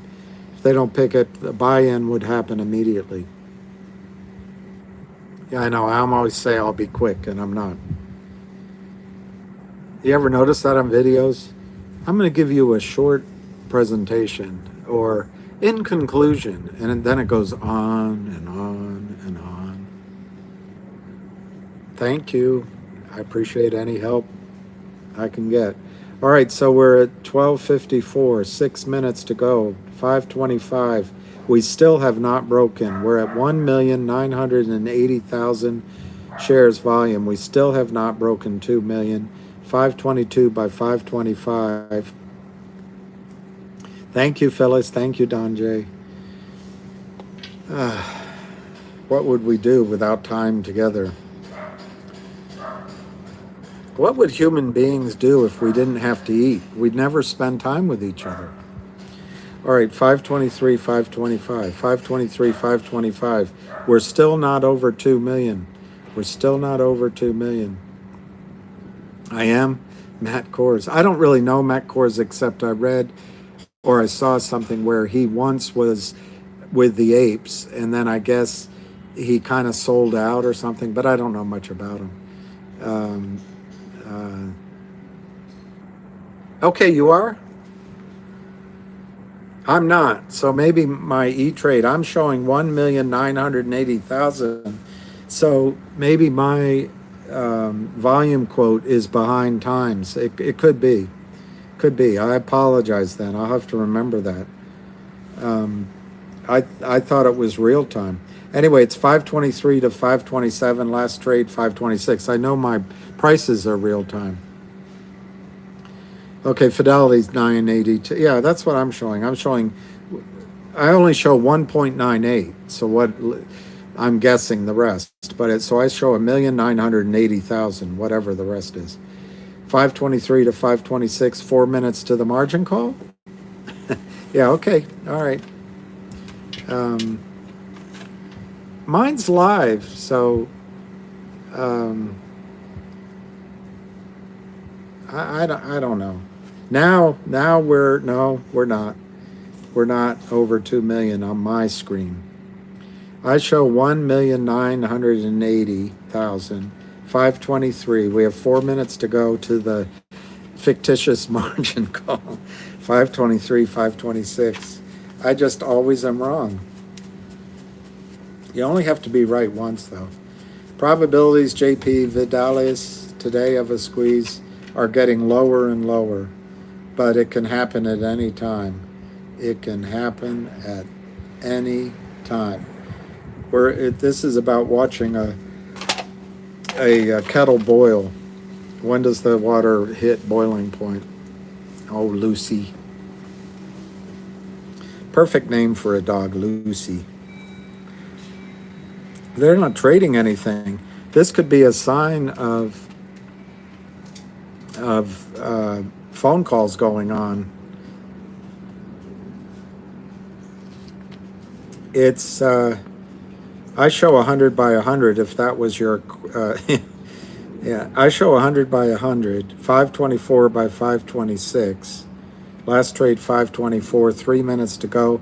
It's finally about to cross 2 million. I show 1,990 something thousand. So it's about to go across 2 million. Well, yeah, curiosity. I don't know much about AMC, but and I'm horrible at woulda, coulda, shoulda. But Jim Cramer with a C always says you have to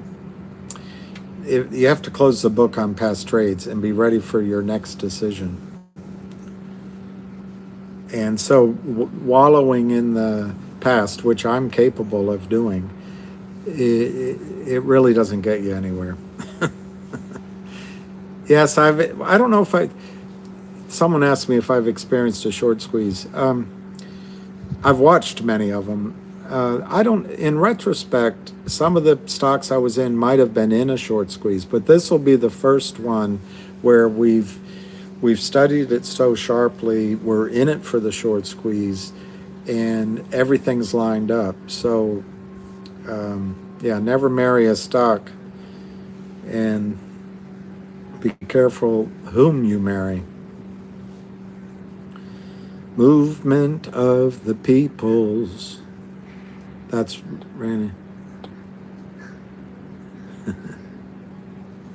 I'm using E-Trade, but apparently it's not as good as some of the others, because right now with a minute to go, it's 521, 524 by 526, 2,700 to buy. It's a signal 2733. It just hit 2 million. Just hit 2 million. Just hit 2 million at 1259. It's 27 by 27 bid. 27,027 at 524 to 526. Last trade 524, 2 million shares. It is like watching paint dry. And hey, Billy, yeah, maybe. Well, on Thinkorswim, I wonder if they count shares that they do inside of their app. I know on Robinhood that they create shares. You're not really buying shares, so maybe they have additional volume. Yes, ring, ring, 1 o'clock. Let's see what happens. Ring, ring, ring, ring, ring. What have I got going here? I've got to charge my phone. There we go. Charging. 525, 526, 2 million. So it hasn't obviously happened yet, if it did happen. Marge is on the phone. The cone of silence. 524, 526, 2 million. Yeah, it is like watching paint dry. It gives you a chance to buy. Gives you a chance to buy. And then it'll be bye-bye for the Kramers. At some point, it'll be bye-bye. Is it possible that we're estimating dramatizing the urgent? Yes. Yes, Sterling. It is possible that we are overly dramatizing or expecting margin calls. However, or as my boss used to say, however, this number here, 150 million shares, is probably conservative considering they've sold 50 million shares in the last few days. That, on paper, I mean, it's just in front of us, on paper, 100 million of that, if you just use 100 million of those shares, these guys are down $500 million on paper, $500 million.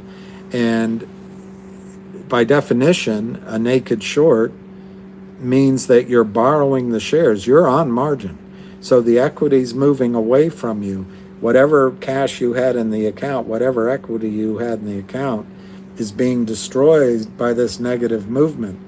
So yeah, we could be overestimating or over-dramatizing the margin calls. especially if the Kramers are worth $2 or $3 billion. But don't you think you would have heard of them by now if they were worth billions with their personality? Maybe they have some investors that they're moving money around from their accounts that are in the billions. But otherwise, this $500 million, which in terms of margin might be $750 million, now that the stock is over $5, this is a huge number. Now, I get a little, I don't know what the firms will ask if they have a series of sells as if it were long and they never deliver, because there's some cash there. But the same story goes. If they sold 100 million shares at 75 cents and they failed to deliver, and now those shares are trading at $5, $5.25, the risk management arm of the prime broker. Now this Alpine might be a screwy prime broker, but somebody's backing Alpine. They're gonna be looking at that with their heart in their throat. So I think the margin call is very real, is my point. Juggernaut, that's why AMC frustrated all you guys. These guys created some sort of swaps. They created synthetic shares. Melvin Capital was bailed out by the bigger boys. None of that's going to happen here. None of that's going to happen here. I suppose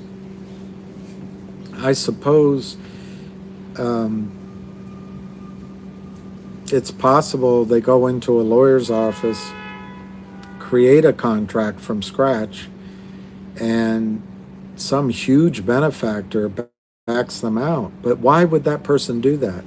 The trade is so underwater, there's no money in it. If someone came here to help them out, there's no profit to split. This thing, let's just assume that it went to zero, which it's not going to do. That's the Kramers' modus operandi. Take weak companies and drive them to 0.11, 0.000001. Even if they did that in this case, they're still going to lose money because of all the cost to carry. I bet this would have to go to negative 50 cents, negative 75 cents a share for the Kramers to make any money on it. That's why they're absolutely out of their mind. But anyway, in that context, who is going to lend them money or who is going to help them out? There's no fat on the bone to split. So I just really think the margin call is real. It is massive. And by pointing it out at each time like I do, I admit that I don't really know when it's going to come, and I admit there could be some offsetting circumstances, but I don't think they can create synthetic shares. I don't think there's any big rescuer for them. I personally don't think, if they're worth $1 billion, that's all they're worth. And that's already gone. That's already gone. That's already, gone. By gone, I mean it's already tied up in the account. So, 40 and lost. If someone vouches for you, 40 and lost, I've been warned. Not about you, but I've been warned to be careful. 522, 525.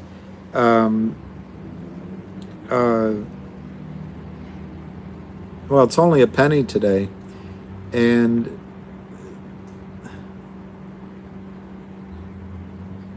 it could be bigger pockets. See, the only way, Sterling, I think that it could be bigger pockets is if they were I'm going way out on an edge here, but if they were managing drug money or Russian mafia money or African mafia money, and those people are threatening them, that might be a motive for the Kramers to continue selling. The Kramers always have had legal help, and then they settle with the SEC, which is limpid SEC. the SEC needs Viagra, but they settle at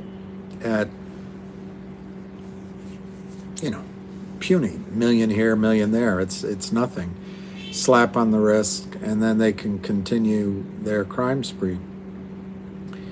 So maybe they think that's their exit. The other exit they have maybe is what you say. Maybe there's a really large benefactor or supporter behind them who maybe gave him the money to start. Maybe if it's a Ken Griffin type person, maybe they don't want the system to be exposed. But I don't think anybody does anything for free on Wall Street. I just don't see it.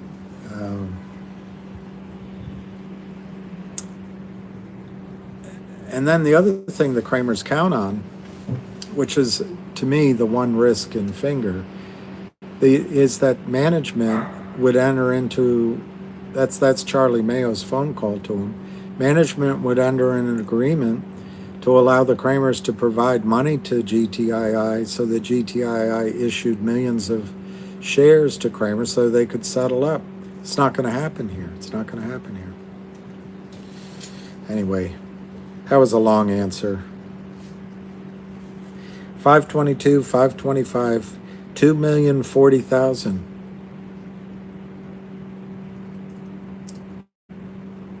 Yeah, the broker and the broker that's late.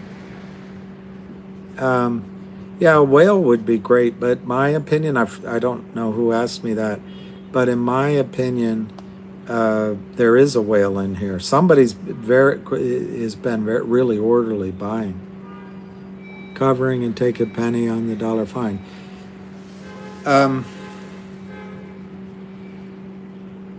Well, that was a powerful question that I.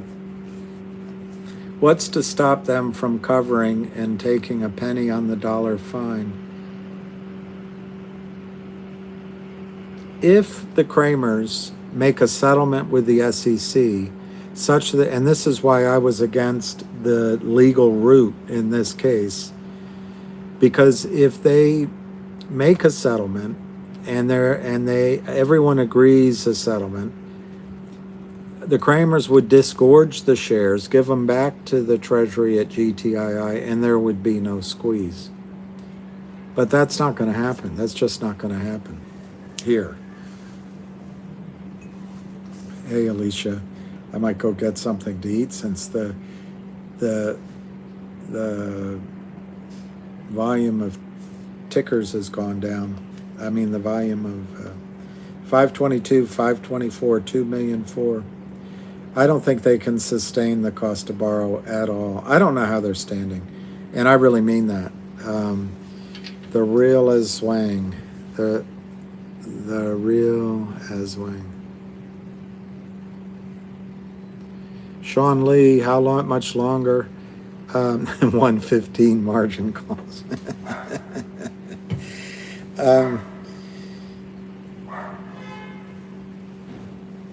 They've impressed me. They've been able to extend this for I don't know, months beyond what I thought they could. Realistically, unless they have access to $1 billion somewhere. Let me put it a different way to answer that question. Right now we're at 520, 530. Yeah, the cost to borrow is eating them alive. I think they're spending millions a year just to stay in this idiotic trade.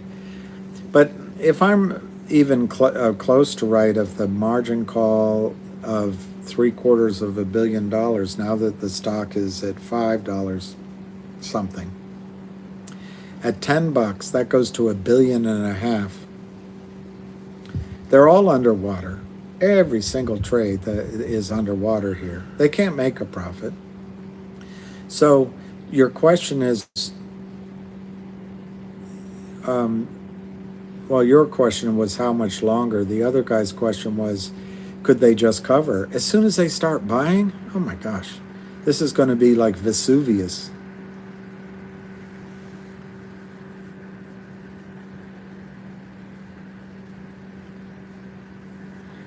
Tyler, I don't know how long you were in AMC, but if being in this a week feels like AMC,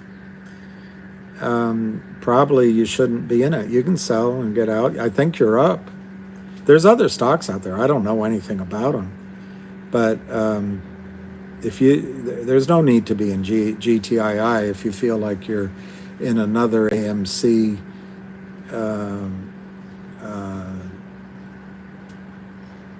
What do you contribute in the run up to $9 and stomping back? I'm not sure I contributed anything. I didn't understand that question. I didn't make it go down. I didn't sell. I don't know anyone that sold. I know some people that sold a little bit of finger, but Sean Lee, Dolly Varden, that's a great stock. I have no relationship with the company. I know some of the people. I used to know the chairman, but he's gone now. The Chez Stones. Oh, what? Oh, thank you. Okay, I should get. I was reacting the wrong name. I think what made it happen is I think $10 is a huge problem for them. I think there were some GTC orders out there. I know some of those that were. And I think the Kramers were still able to sell. So I think in the broad definition of what they call a bear raid, they came in and sold. Also, the stock had popped up on a lot of computers for the last 2 days. So there's day traders everywhere. And they're trained to just short those stocks. Just sell. Just sell. Because by the force of the selling, they can drive it down and they can scalp 20 cents, 30 cents, 50 cents. I think that happened too. And of course, the rest of us ran out of buying power for the time being. Okay, guys, somebody said it's moving. Maybe it's the 1:15 alarm call, like you said. It's 5:32, 5:35, Nix. 5:33, 5:35, 5:35, 5:36. It might be the 1:15. It might be the 1:15 margin call. It's 5:39. It's 5:37, 5:40. 5:36, 5:40. 5:40 last trade. That's the number Avid had. 5:40. Avid, I wrote it down.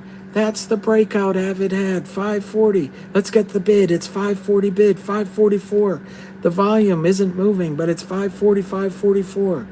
545, 2,000,010. 540, 545. The next number that Avid has for the day we want to see is 570. I think he had another one, but I didn't write it down. But anyway, 547, 549. 547, 549. 2,111,000. I peed a little. Who said that? It's 545, 547, 212, 545, 547, 1,000 by 100. And it's so weird. They put 1,003. They're talking to each other. Now it's coming down a little bit. 537, 546. What a huge spread. You could put a Mack truck through it. 537, 544. It's telling you where it wants to go. Telling you where it wants to go. This is like a pugilist. This is like Ali, rope-a-dope. The professional buyer's pulling his bids back to see if the Kramers will sell him anymore. It's rope-a-dope, rope-a-dope. And then as he takes it, he'll move it up. 537, 545, 537, 545, 537, 545, 538 last trade, up 17, 537, 214. They know the same. There's a battle going on at 540. The bid is 537. The ask is 542, and we're coming up to the 120 margin call. I love that. Nivs can go. Let's go, Fahad. I agree. I missed a couple there. New name. I don't want to get your blood racing because, frankly, when it. I know I'm giving a margin call every. I'm going to move it to every 15 minutes, every quarter of an hour, every half an hour. What was that?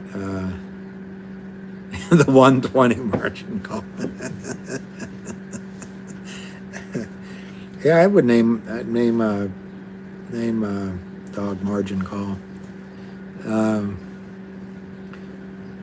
I would love that 565. It's 533, 534, 534 last trade, 200 by 100, but it's still only 2,140,000. 532 bid, 532 last trade, 534 ask, but it's a very small. Well, it's 500 by 100, 533 by 534. We might be getting ready for the. We might be getting ready for the 130 margin call. JP Vidales, what is the point of shorting the stock if they already lost? Absolutely. Number one, they don't think they can lose.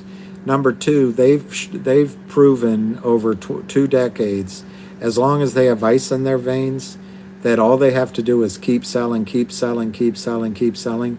There's no regulatory oversight, zero. The regulatory agencies do absolutely nothing. So they can rob the bank in broad daylight. And in worst case, they sign a slap of the wrist deal with a somnolent SEC. They also know if they keep selling, buyers can only buy once, unless Gary Gensler gives us the way to level the playing field would be for Gary Gensler to give us the right to buy with monopoly money.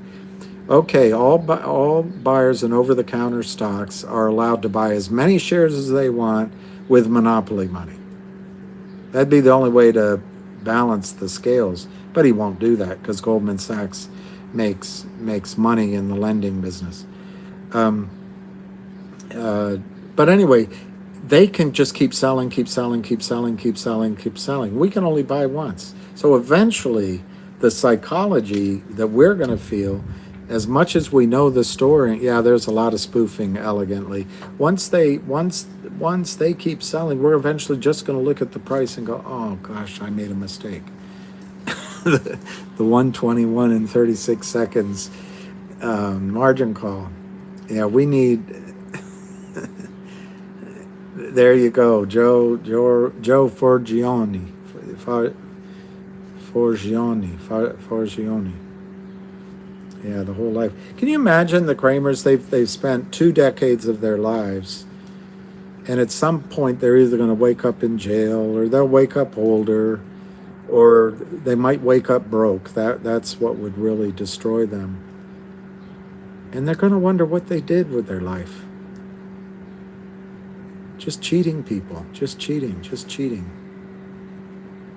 All right, we're 528 to 529, no volume. I'm going to go in and get a cup of coffee, Mortimer and Randolph Duke. I love it.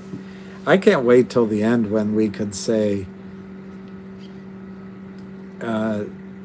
looking good, Lewis. Feeling good, Billy Ray.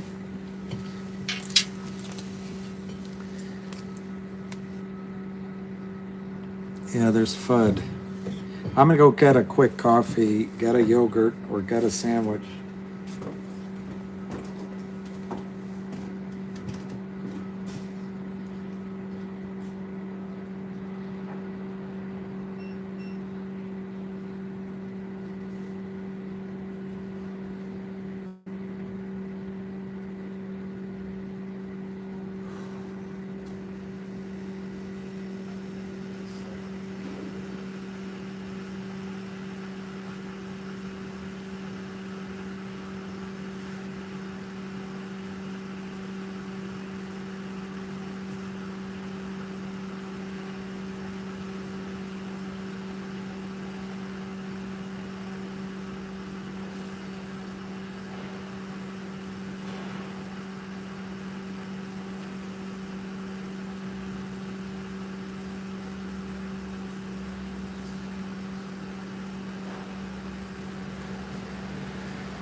Good boy.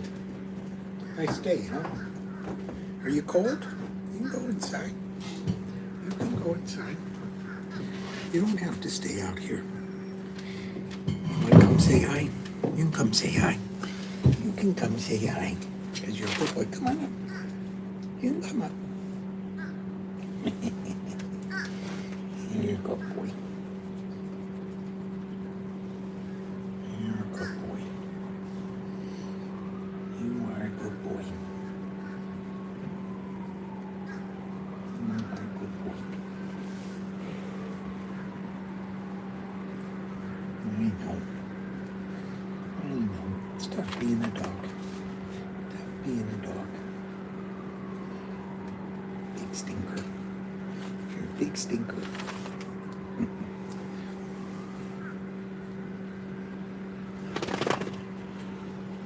All right, let's see if anything's happened. The last thing I needed, the first thing this morning, was for you to walk out. What did you do? A goof?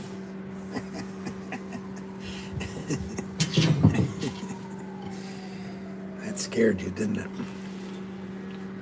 He just carried a chair over there he got trapped under it. Okay, very low volume. I guess the 130 margin call didn't happen either.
Why does it say 721?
Lou just came out with a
All right.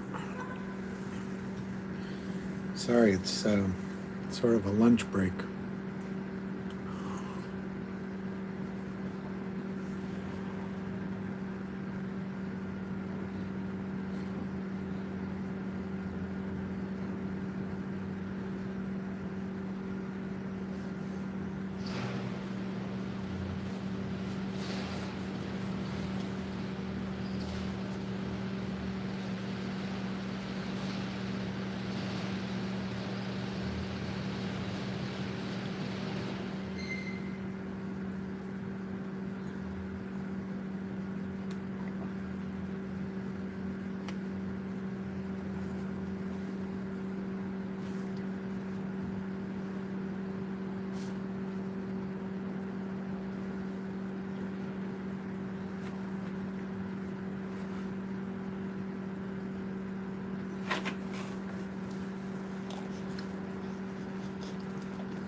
Okay.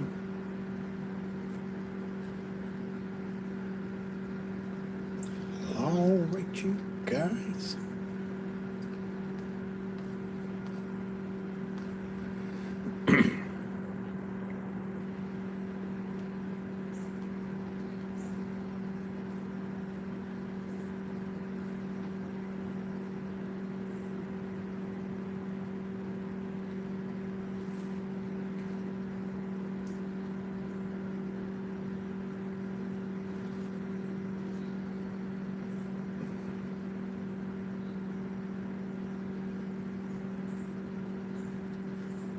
All right, you guys.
All right, you guys. A young man like you is going to make a lot of money.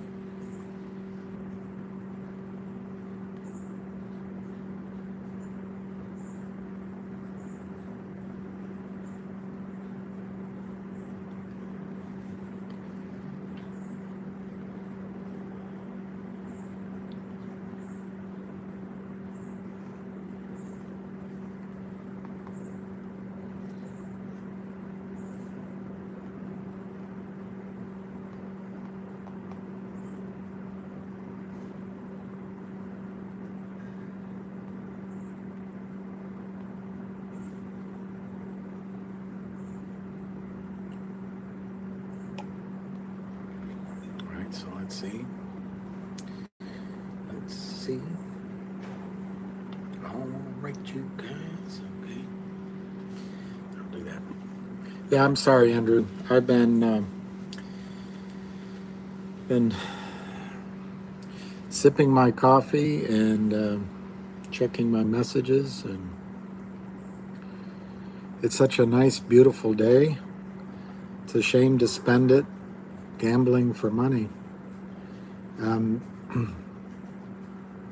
Yeah, I should do a crossword puzzle. Accumulation above 5 helps build the breakout spike. Do the short sell? um, uh,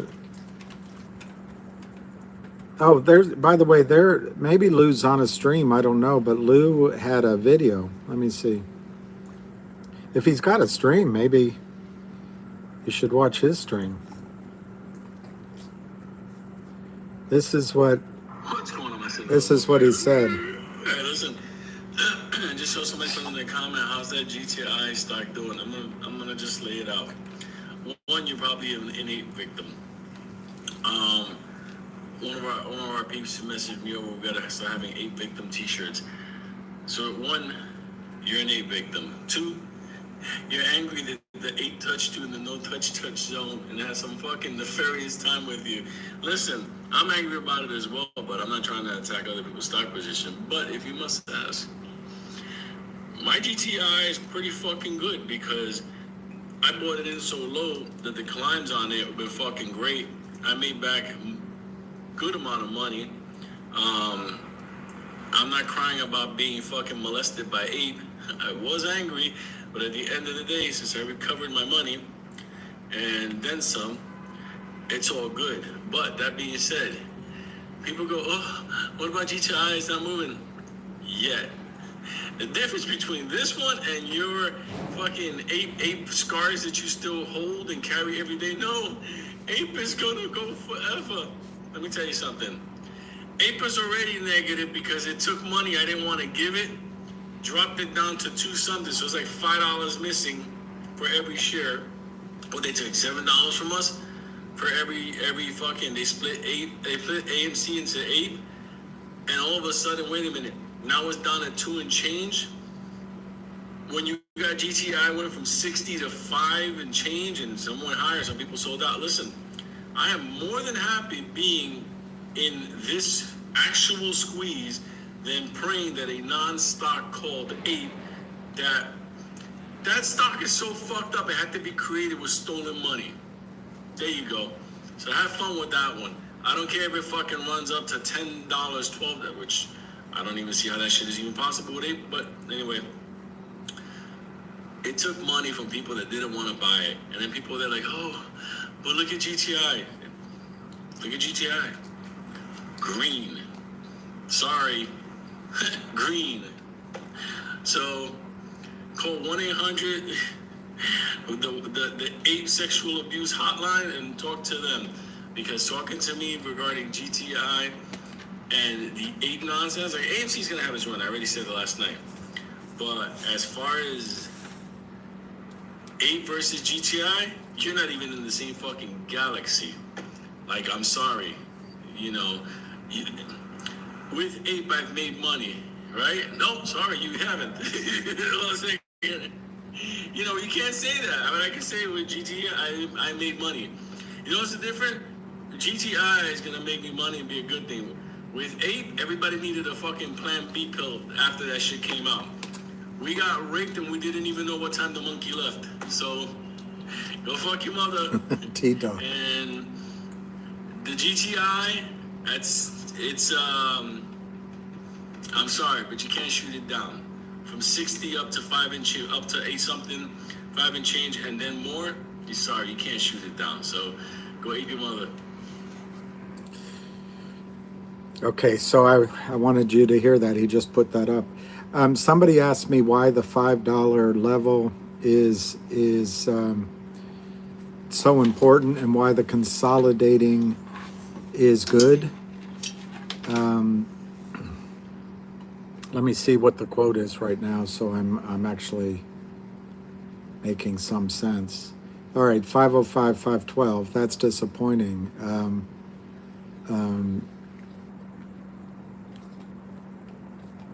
Anyway, someone asked me, and I'll try to answer it if he's still listening. The 5 range, I think, as a consolidation is important for 2 reasons. One, just the trading pattern happens to be here around 5, but to have the move up to 9, have it pull down in this range, and it's bouncing around 5. I don't have the resistance numbers, but I'm sure there's some sort of resistance here. I think that's great, and that sets up a more full move. $5 matters because it's a whole different league in terms of margin call and in terms of who can buy the stock. At least at Merrill Lynch now, clients can buy this stock as long as it's above $5, so it brings in a whole new level of buying. But my main reason why I think it's good that it's pulling back, consolidating, building some strength, is that you're shaking out some of the weaker hands. You're allowing bigger, stronger hands to get in. And it just, as a trading pattern, it's really healthy when you have a run up, pulls back, and then and then it consolidates, and then it runs. I did not get into that. Well, I just read from somebody, it's not good to consolidate this long if it's a true squeeze. I don't know how to answer that. It's been, we've been in it a long time, and it was, I guess you could call it consolidating under $1 for a long time. So you may be right on that, but I don't really see it that way. Also, in response to your point, it's not squeezing yet. It hasn't even begun to squeeze. And yeah, the millennial generation, instant gratification. But my generation had that too. Yeah, JJ, it might be. If you feel that way, you should get out of GTII. You should just go back into AMC, or there's some other plays out there that you probably know about. Go into those. I'm right if you're actually an ex-Merrill Lynch. I don't know what you said, but I am ex-Merrill Lynch. I don't think it's related to J.P. Morgan, if that's what you said.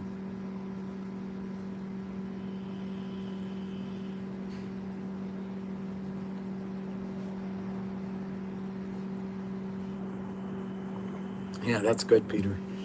It's like good training. AMC was good trading. Training. I almost said trading.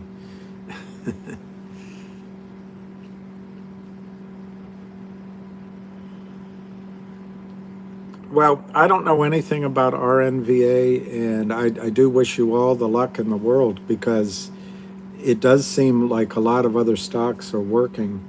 But I think in this case, we have the Kramers on the mat. It's time to finish them off, so to speak. Yeah, DD. I don't think it's breaking down. Whoever that was that just faded away, I think Lou has made people money, and I think Lou has a really good instinct. I mean, you can be the smartest person in the world, you can be the best looking, you can be the fastest, you can be the tallest, you can be the richest, you can be the whatever, make up the superlatives. But if you don't have an instinct for how to read and study and process a lot of information from the person you're dealing with, to the data, to the way the market's trading, and come up with a good trade, you're not going to make money. And I think Lou has that. I didn't talk last night about a penny stock. I just listened to Lou, and I know he's got a couple others that he's ready to go. This RNVA comes up a lot, and I don't know what it is, so I'm just going to, if you were my clients, I'd probably try to have an answer, but I just don't have an answer. Yeah, every day it's the same pattern, absolutely. Biver, I think if the 1-800-lawyer deal actually, I think it's done, but they're just, as you know, it's like the Elon Musk Twitter deal. They're in that phase where there's just a little bit more, but it was done previously. It's finished. I think it would be enormous for the stock because you bring in, and I think this has all been on Twitter, but you bring in something almost 100 million in backlog revenues. It's under that number, but it's almost that number. And I think you bring in earnings of almost $1 or maybe 75 cents per share on the shares that are on the float. On a fully diluted, it's too much arithmetic for me right now. Louis. Bag holders for what? I don't know. I'm not trying to create bag holders. Yeah, Beaver, I think the wildfire acquisition, what it does really, if you were dealing with a sane person on the other side of the trade, what it really does is it tells the Kramers that GTII is not going to zero. They always count on driving stocks in desperation to zero. And, even a really good company with a great product and the best people working for it and cash in the bank, if the Kramers keep selling, and the stock goes from $5 down to 0.000005, that company has a hard time raising money. It has a hard time hiring people. It has a hard time going to the bank. It's just in trouble. And so the only place a company like that, it's a lot like a pimp taking a young, confused girl and doing what he does with her, and then a year later she somehow breaks free, but she's so broken, she tries to make it, and in the end of the day she has to turn back to the pimp. I know that's a kind of a sad example, but that's what these guys do. They destroy the companies, and then the company's so flat on its back it has no choice but to turn back to the Kramers or just issue more shares, and then the Kramers can take the money out of the LLCs. There's no closing transaction, and they don't pay taxes. So on top of it, while all of you all are paying taxes, they don't pay taxes on most of their there's a word, but their scofflaw earnings. What wildfire does is it makes sure that the company doesn't go to zero. In fact, I would argue it puts in, I don't know the multiple to put on the earnings. The earnings are so solid and so good and growing that it has a multiple. I don't know what that multiple would be. But if it's 10 or 15 or 20 times the earnings number, you've got, the stock has a really nice floor.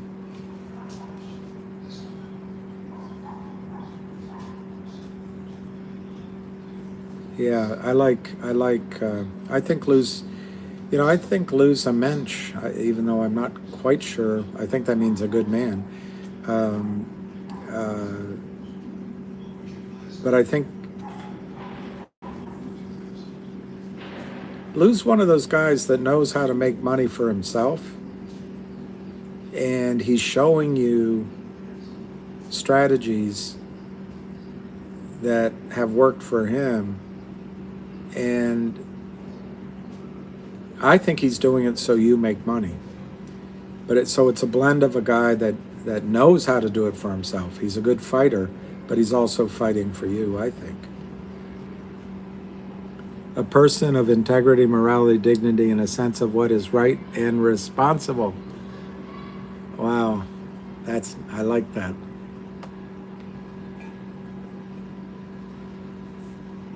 People regret selling GME at 4. I don't know where it's trading. I'm not following it. You can't be in everything. He has no DD or TA skills. DD is double dip. That's like Человек, очень Hiroshi Chiloviec. Oh, due diligence. Yeah, okay. I I know what due diligence is. That was out of context. Um, I, when you do enough trades, um, when I first was doing IPOs and offerings with investors, I would take every prospectus home and study it.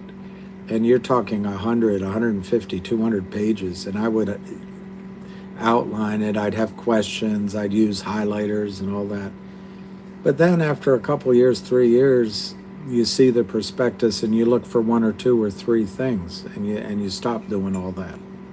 So anyway,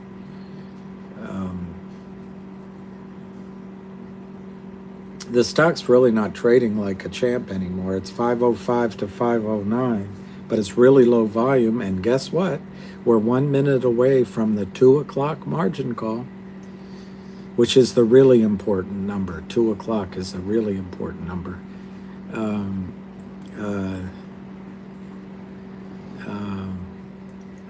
Salvel. It's 2 o'clock. Let's see if there's a margin call. Yeah. I'm not watching Finger because I really want to focus, Brendan, on GTII, but I'm sure they're gonna use the volatility to make money back. How did I get my foot in the door at Merrill Lynch?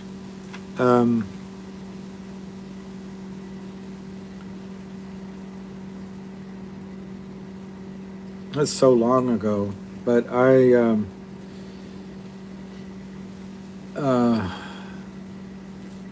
ripped out. I took the either the white pages or the yellow pages, so it's a real long time ago. But I ripped the pages out. I think it was the white pages, and I called every brokerage house in D.C., Maryland, and Virginia in the area, and I asked for the manager. I was 20. I might have been 21 years old. I can't remember, but I was young.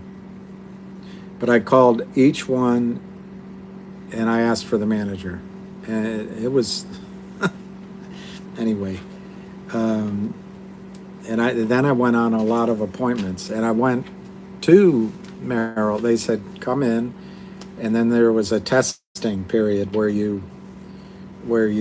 I went on a lot of interviews.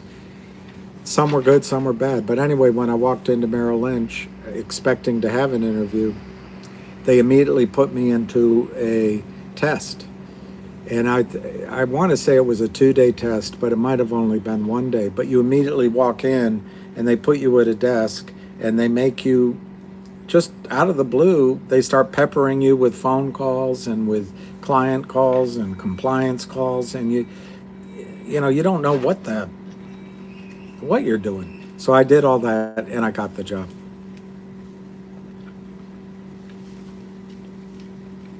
And then they trained me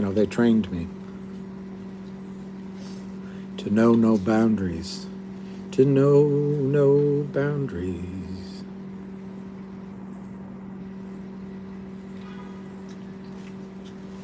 Get your mojo running. You don't know, he pumped and made his money on calls, maybe. I don't know anything about it, but you don't know that he made money.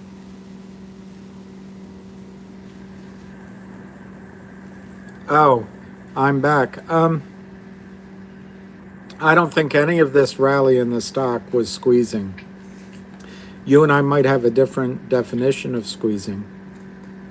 But the squeeze I'm looking for is when these shares are bought back. These shares are bought back, either by the Kramers or by the broker. There has been no buyback of these shares. None. Zero. They can't do it. So that's when the squeeze will come in my definition of squeeze. 506 to 509.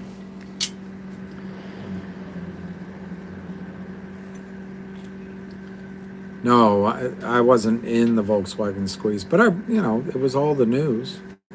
That poor guy.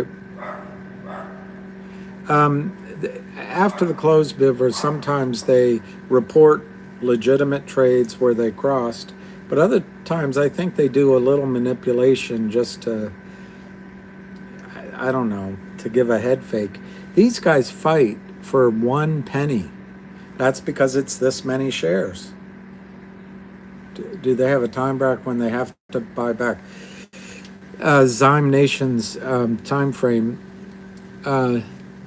The brokerage firm will give them the chance to buy their own shares back or come in with money for a while. And I think if there's a call going on now, if there's a call going on now, Abu Dhabi, Harry Dahami, next time I'm there, I'd love to meet you. I love Abu Dhabi and Dubai and what is the no, what's the emirate that's higher up? It's smaller. Anyway, I have a friend there, and I love. All right, Phyllis, Merry Christmas. Happy birthday. Ross, yes. I have a friend, Ross Al-Kama. Yeah, I have a friend that lives there, and I would think, I don't know if it's legal for a expat to buy there, but I would consider going up and living there. His family has a mosque. They have the father has a house, the eldest brother, and then several brothers, and the father built one of those minarets and has a mosque. It's nice. I'm not going to say the name just because I'm not sure he would want me to do it on a call. All right, Harry, I'll try to save that name and remember, because maybe I would love it. I would just. It's a great part of the world. It's an absolutely great part of the world. I was answering a question about the squeeze, and the people in Dubai don't watch the Flintstones, but the people in Abu Dhabi do. I didn't know that. Abu Dhabi do. Very funny. Do you know on Fox Noise? One time I saw the announcer refer to Abu Dhabi as Abu Dubai. And so I say that a lot with my friend, Abu Dubai. That is a nice one. Sal got me. The Joker. Flora, William, what price do you think that Kramer's shorted the stock? We don't know, but I think they did tens of millions under 10 cents. Tens of millions. Yas Island, Abu Dhabi. Yeah, Abu Dhabi, everyone here knows it, I'm sure, but that's where the money really comes from in terms of oil. I guess Dubai has tourist and air travel. I've never been to Bavaria. I don't think I have. We might have driven through it when I was young, but I don't think I've been in Bavaria. I'd like to go.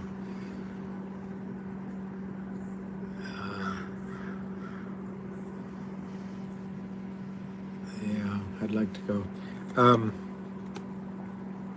Anyway, I forgot what question. I was... the gold ATMs is amazing. I just like the lifestyle. Of course, it's a little unrealistic, but it's safe. That's the main thing. Yeah, I know from above they do own that, and I raise money for gold companies, so I wouldn't mind making that happen. But with COVID and all that, I have not been back. I didn't go skiing in that mall. I forget the name of the mall. I went to the China Mall, I've been to the China Mall a lot. That's just out of this world. But I've also been to that ski mall many, many times. And you know, you could be in any mall in the world except you're not.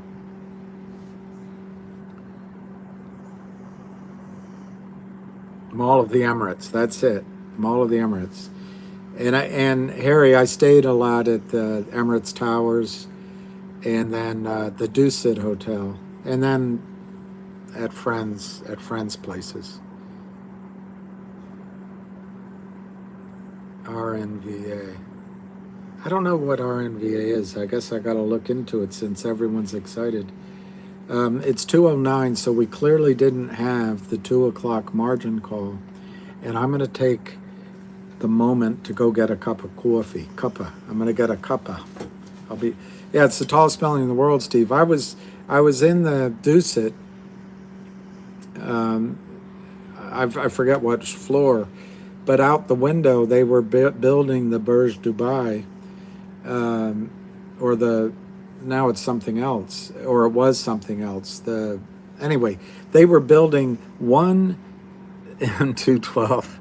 They were building one floor a day. It was amazing to watch it go up. Burj Khalifa. That's it, Harry. The Burj Khalifa. And when I was there was no metro. So to get across, it was Burj Dubai originally. Okay, yeah.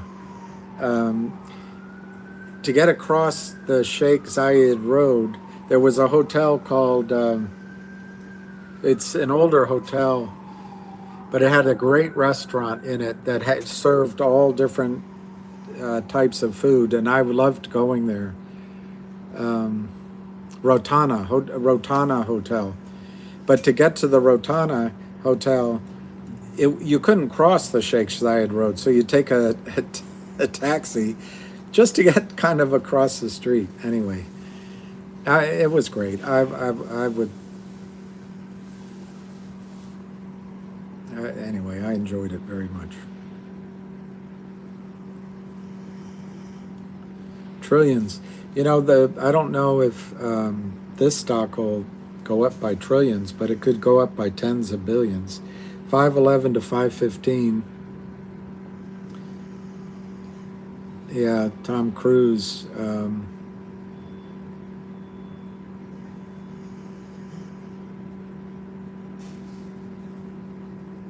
He's only done one good movie as far as I'm concerned. I just don't remember the name of it. I was trying to remember.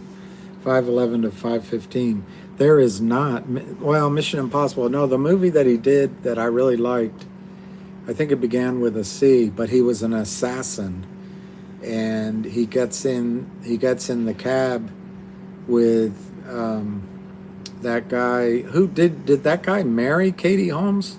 Was Katie Holmes married to Tom Cruise? That's an interesting.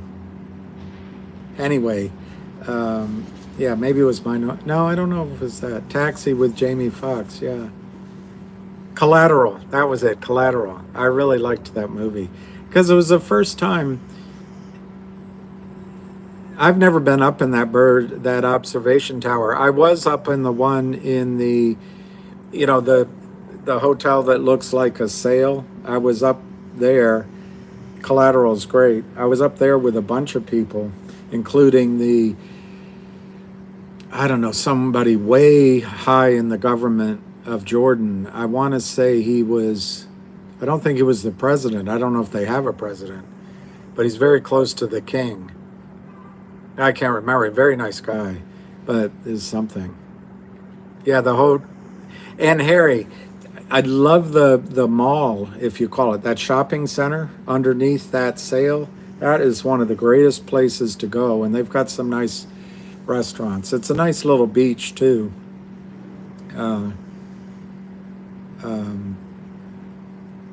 But it's all changed so much. Souk Alvar. Yeah, that's it, Harry. The Jumeirah. Yeah, that's it. That's it. When I'm in London, sometimes I stay close to the Jumeirah Hotel there. It used to be I can't remember now what it was called before. Your life coach. maybe, I don't know. Life is, I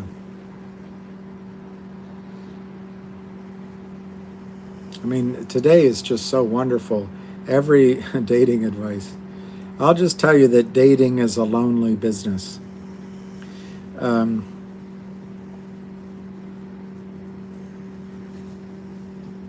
dating advice. The tricky part about dating is most of the time women like nice men, but it comes to a point where they don't like nice, they'd rather have someone different. And I don't know, I don't, that's just hard to figure. I think everyone in here is going to make a lot of money. I had a boss, he would talk to all the young brokers like me. He'd say, a young man like you is going to make a lot of money. And I think that's what's going to... Steve Mertz, I'm not going to read that out, but that's... You know, Chris Christopherson gave advice on women that, and he went to, great songwriter, but I think he went to either Cambridge or Oxford, or maybe it was Harvard. I don't know. He had a good education, but he said something that I learned too late. But he said, if I had known that women wanted, you know, the intimate relationship as much as I did when I was younger, I would have done a lot better. That was his advice.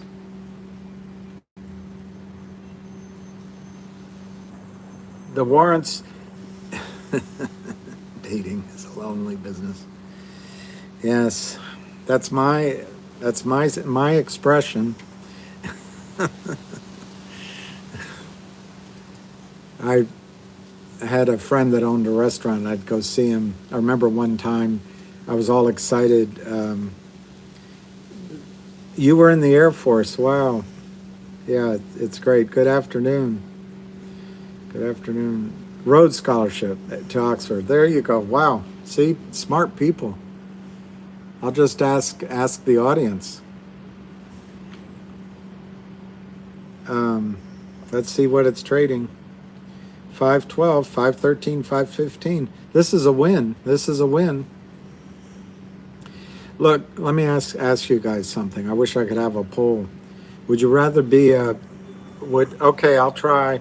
Would you rather be a Kramer this weekend, or would you rather be whatever you guys are this weekend? Who would you rather be? Mo, I want wife changing money. Hey, Mo, you've probably heard this, but do you know why divorce is so expensive? Do you know why men pay for divorce even though it's so expensive? Because it's worth it. I'm looking for how to cancel this guy. We'll see. I'm trying, David Lee. I'm going to do it as soon as it comes up again. I don't see him coming up. Yeah, it's worth it, Just Mike. That's the joke. You probably already heard it. Okay, Rob Straits, I'll talk warrants. I've been doing it a bunch. Warrants, I didn't realize warrants were so confusing to everyone, but it's an example of what Wall Street does. They tried it. Warrants have a purpose, so you name them, but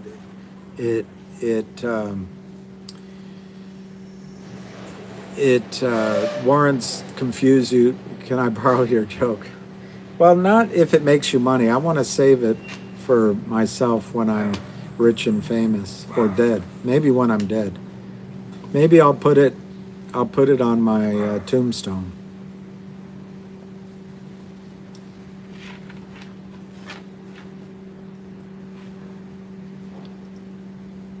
Or just give me credit when it happens. I don't see this guy. So warrants, what's the number one reason for divorce, Paul J?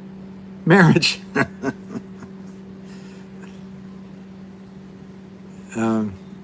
There are no shares in that bag, but this is, all right, I'll get a better camera.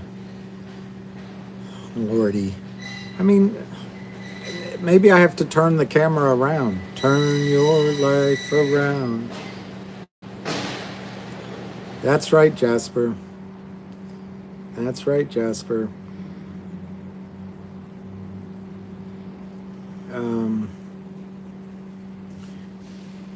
Thank you, Jacob.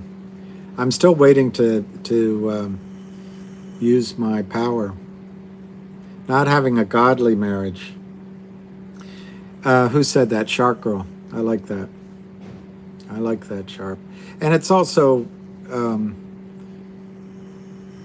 somebody told me when I was young, of course I've never been married, but he said marriage is a commitment which two people have to agree.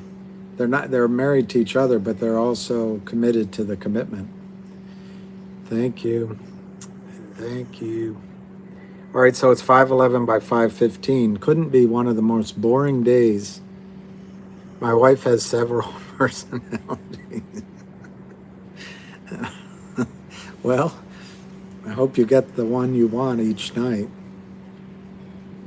I'm not. You did such a good job, David. I don't see his name coming up, but I'll get him. Somebody was asking me something, and now I've totally forgotten. Was it the warrant? Oh, the warrant.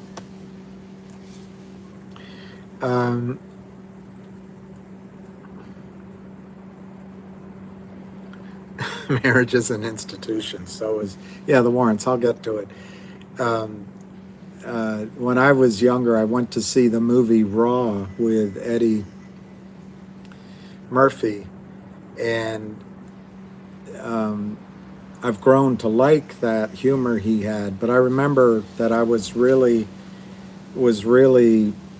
taken aback by a lot of the language. But now it's everybody uses that language. But he started talking about Johnny Carson's divorce, and I think Johnny Carson had to pay either $10 or $20 million at that time to get divorced, and he was only married for 6 months or 6 years or something. Anyway, Eddie said something that I never forgot. He said, that there was some expensive love. I'll put it that way. That there was some expensive love. Warrants. Warrants, Rob.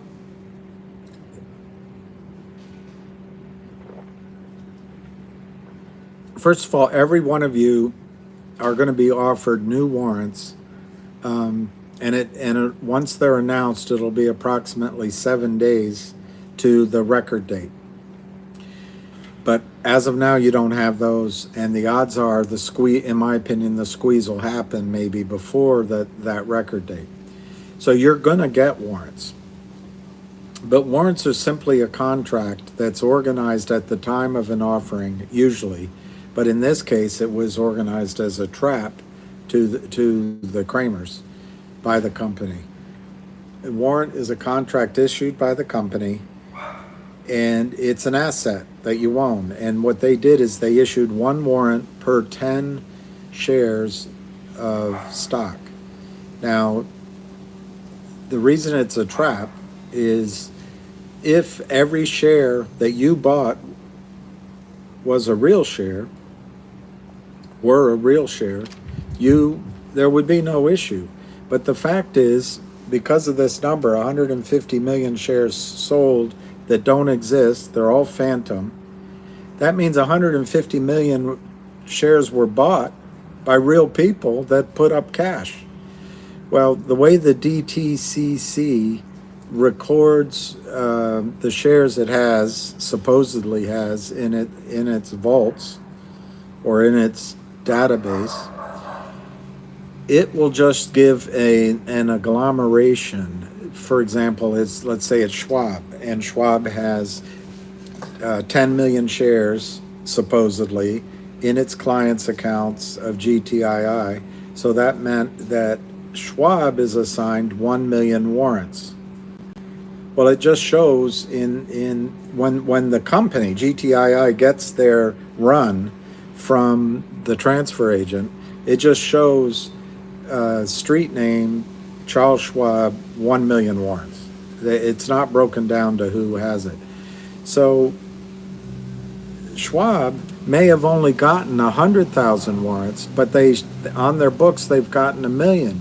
So Schwab picked and chose, probably the squeaky wheels first, who they allowed the real warrants to. And maybe it was first come, first serve. The way the company set it up is you have to have those warrants delivered to the transfer, Liberty, anyway, Liberty something. It's on the website. So it's at the transfer. Maybe it's Liberty Transfer. If your warrants are at the transfer agent, then you're free and you're going to be okay. But if you're the other 900,000 at Chuck E. Schwab's that just have an IOU, well, Chuck Schwab has a problem. When you call in and say, look, I want to exercise my warrant, and he looks in the account and it's just an IOU, what is he going to do? So he's probably going to say to you that send in your 275, we'll get shares for you. Well, now there's a fraud issue there because that 275 should go to the company, but just take that example. Then Chuck Schwab has a choice. He can either just create a fake share for you, put it in your account, but that's fraud. And I don't think he's going to risk his entire business to create a fraudulent share for you. So the other thing he could do, because the Kramers created these fraudulent shares, that's not Chuck Schwab. The other thing he could do for you is to go out and buy shares in the open market. And right now, that would cost, I feel like I'm being eaten alive, that would cost him $5.08. You send in your 275, so he has to eat the difference. Now he will call the person on the other end of the failed to deliver, whichever market maker or brokerage account, and say, hey, you have to deliver your shares, and by the way, I had to buy you in, and so that loss, you got to pay me. So after they duke it all out, Schwab will probably get his money, but if he doesn't, it goes to the prime broker and then it goes to the DTCC. So why it's a trap is three things. One, it gives money by exercising these warrants, the valid warrants. It's going to give money to GTII in the millions and millions of dollars. So the company is not going to go bankrupt. It's not going to go to zero.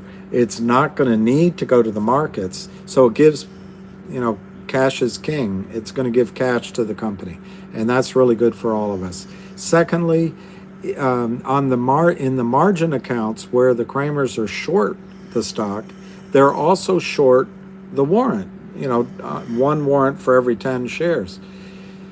This is, now that we're in the money from 275 to 503, that creates a margin problem in the Kramers accounts. Now, to the extent that the Kramers have spread a lot of accounts around,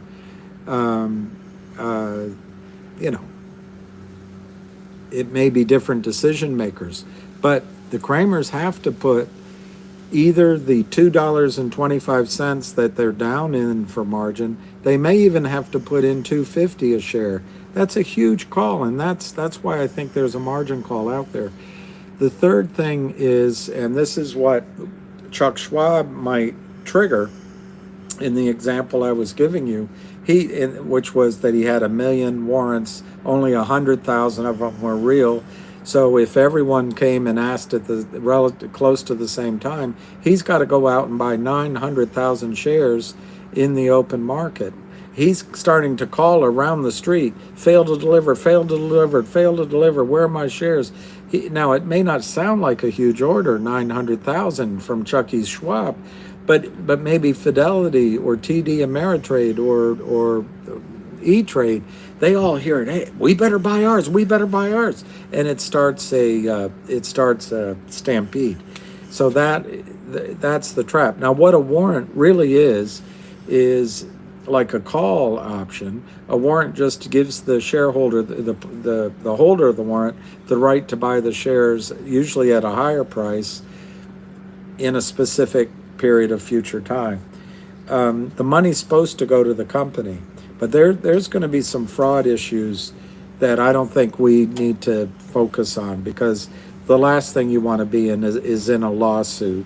You might get something, but the lawyers will take 40 or 50%, and it'll take 3 or 4 years, and it'll settle. You just don't want to be in it.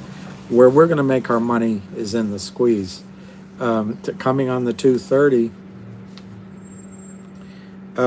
Somebody asked me, I forgot who, what's going to make this all start? No one knows for sure. Right now, I think the brokerage firms are just realizing the magnitude of the problem they have. And it's interesting, we're coming up to the 230 margin call, and they're getting the price down around $5. And to me, I don't know this for a fact because I didn't work the institutional side, and I certainly didn't have idiot short sellers like the Kramers, at least in this one trade.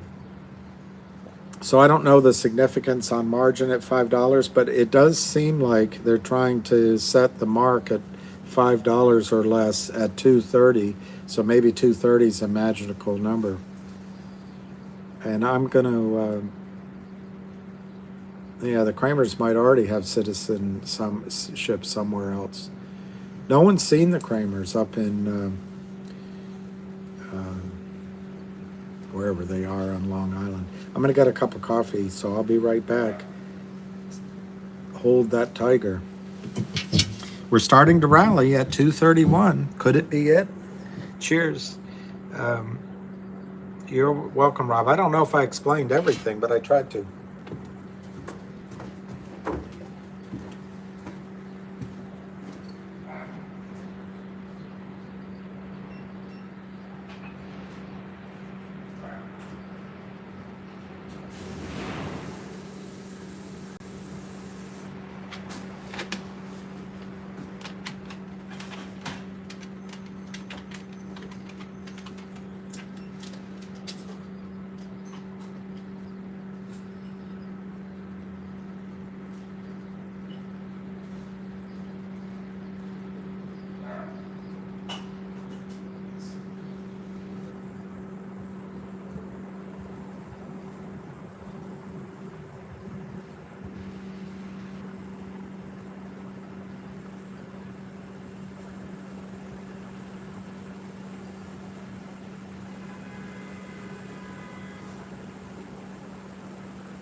Hey, hey, mama, I wanna know the way you move.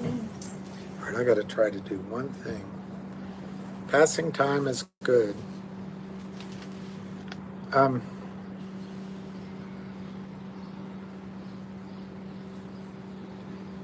we're in more one play. Is that bad? No, it's not bad to be in more than one play. Not at all. Not at all. But for me, um, I think the Kramers are a wily group. I'd like to just crush that cockroach before we go on to the other.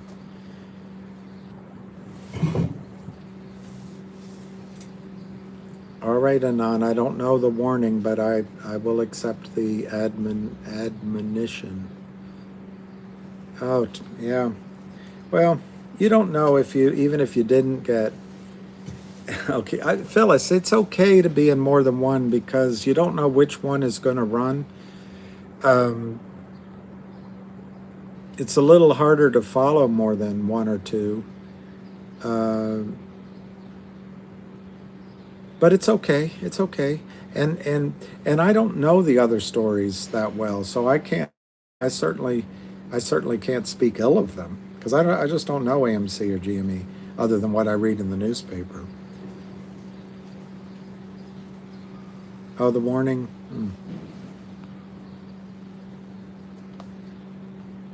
All right, I got to do one thing. Jive, that as a company, that's pretty interesting. What you just said, that is pretty interesting. That really is pretty interesting. Um,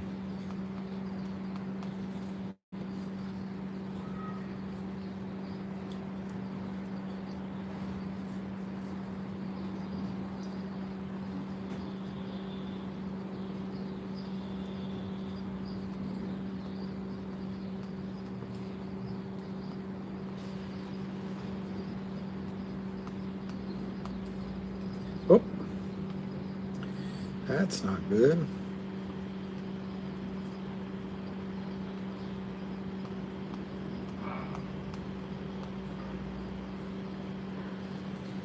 All right, you guys. 948-180.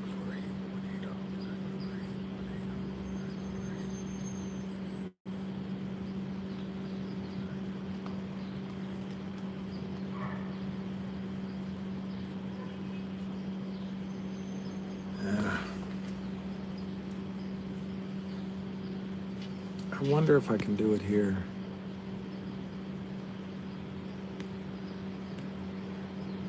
Yeah, maybe I can. Oh, that's great. I can do that. That is great. This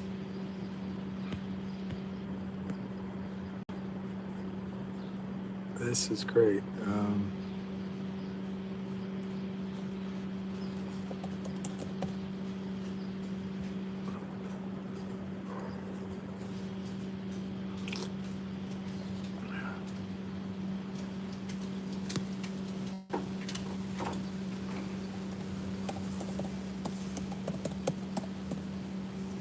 Hey, lucky boy.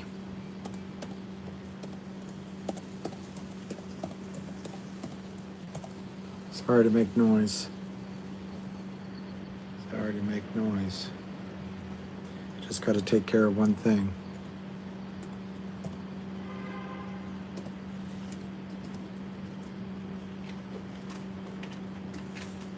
The mosquitoes are eating me alive. Okay, now I go to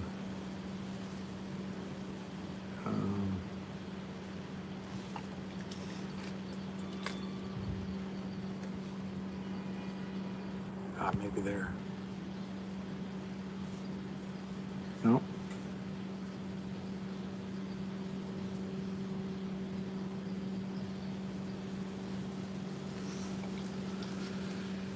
Nope.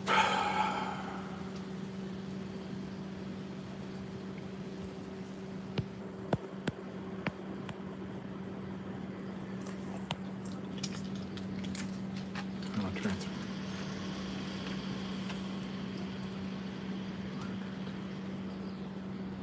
Hey, boy.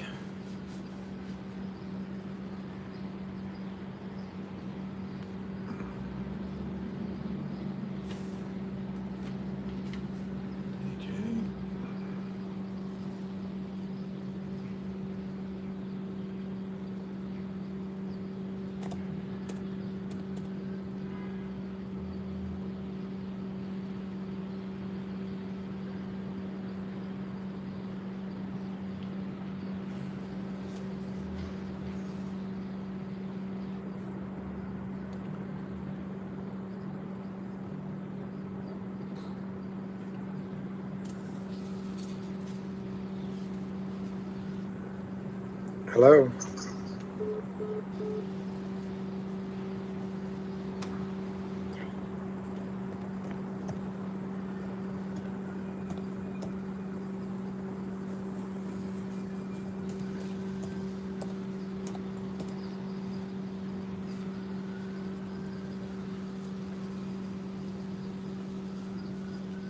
Cool. All right.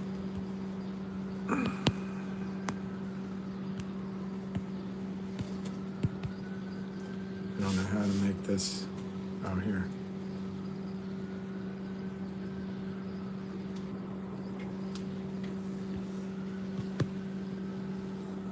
Okay. Why is it so weird? There we go.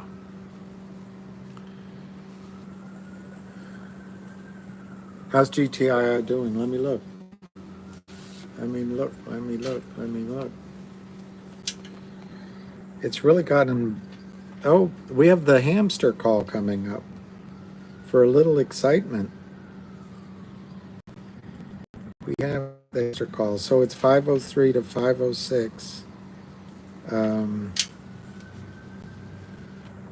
5:03 to 5:06. 5:03 to 5:06. 5:03 to 5:06. Oh, you can't see me.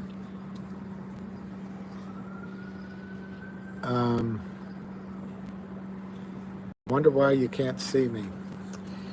Let's see.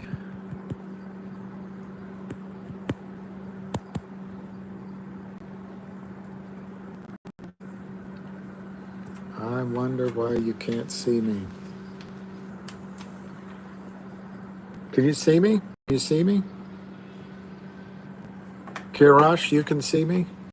Black screen. All right. I got to figure out how to change this.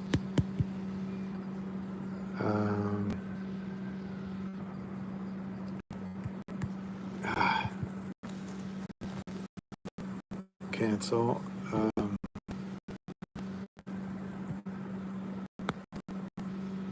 That's why I hate computers. That's why I hate computers.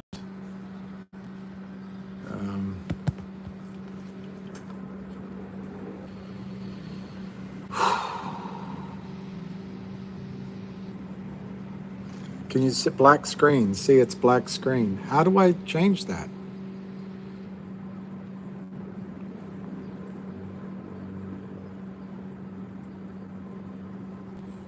Here. Maybe it's here. Maybe it's here what I gotta do. Maybe it's here. Maybe it's something here. All right. Is this doing something better now? Let's go like this. Is it still black? The ink is black. The page is white. I might have to start it over. Together we move. It's on? Okay, great. Thank you, Jack. The screen, is it still black, Don? Is it still black? Is it still black? The day is bright. The moon is bright. It's now black. What the hell? Zoom out. Sound now. All right, so I'm gonna end and start again. How's that? You can see me? You can see me now. Can you hear me now? I'm in. I'm on. I'm on. I'm on. Thank you, Jack. You're the only one. Can you hear me as well, Jack?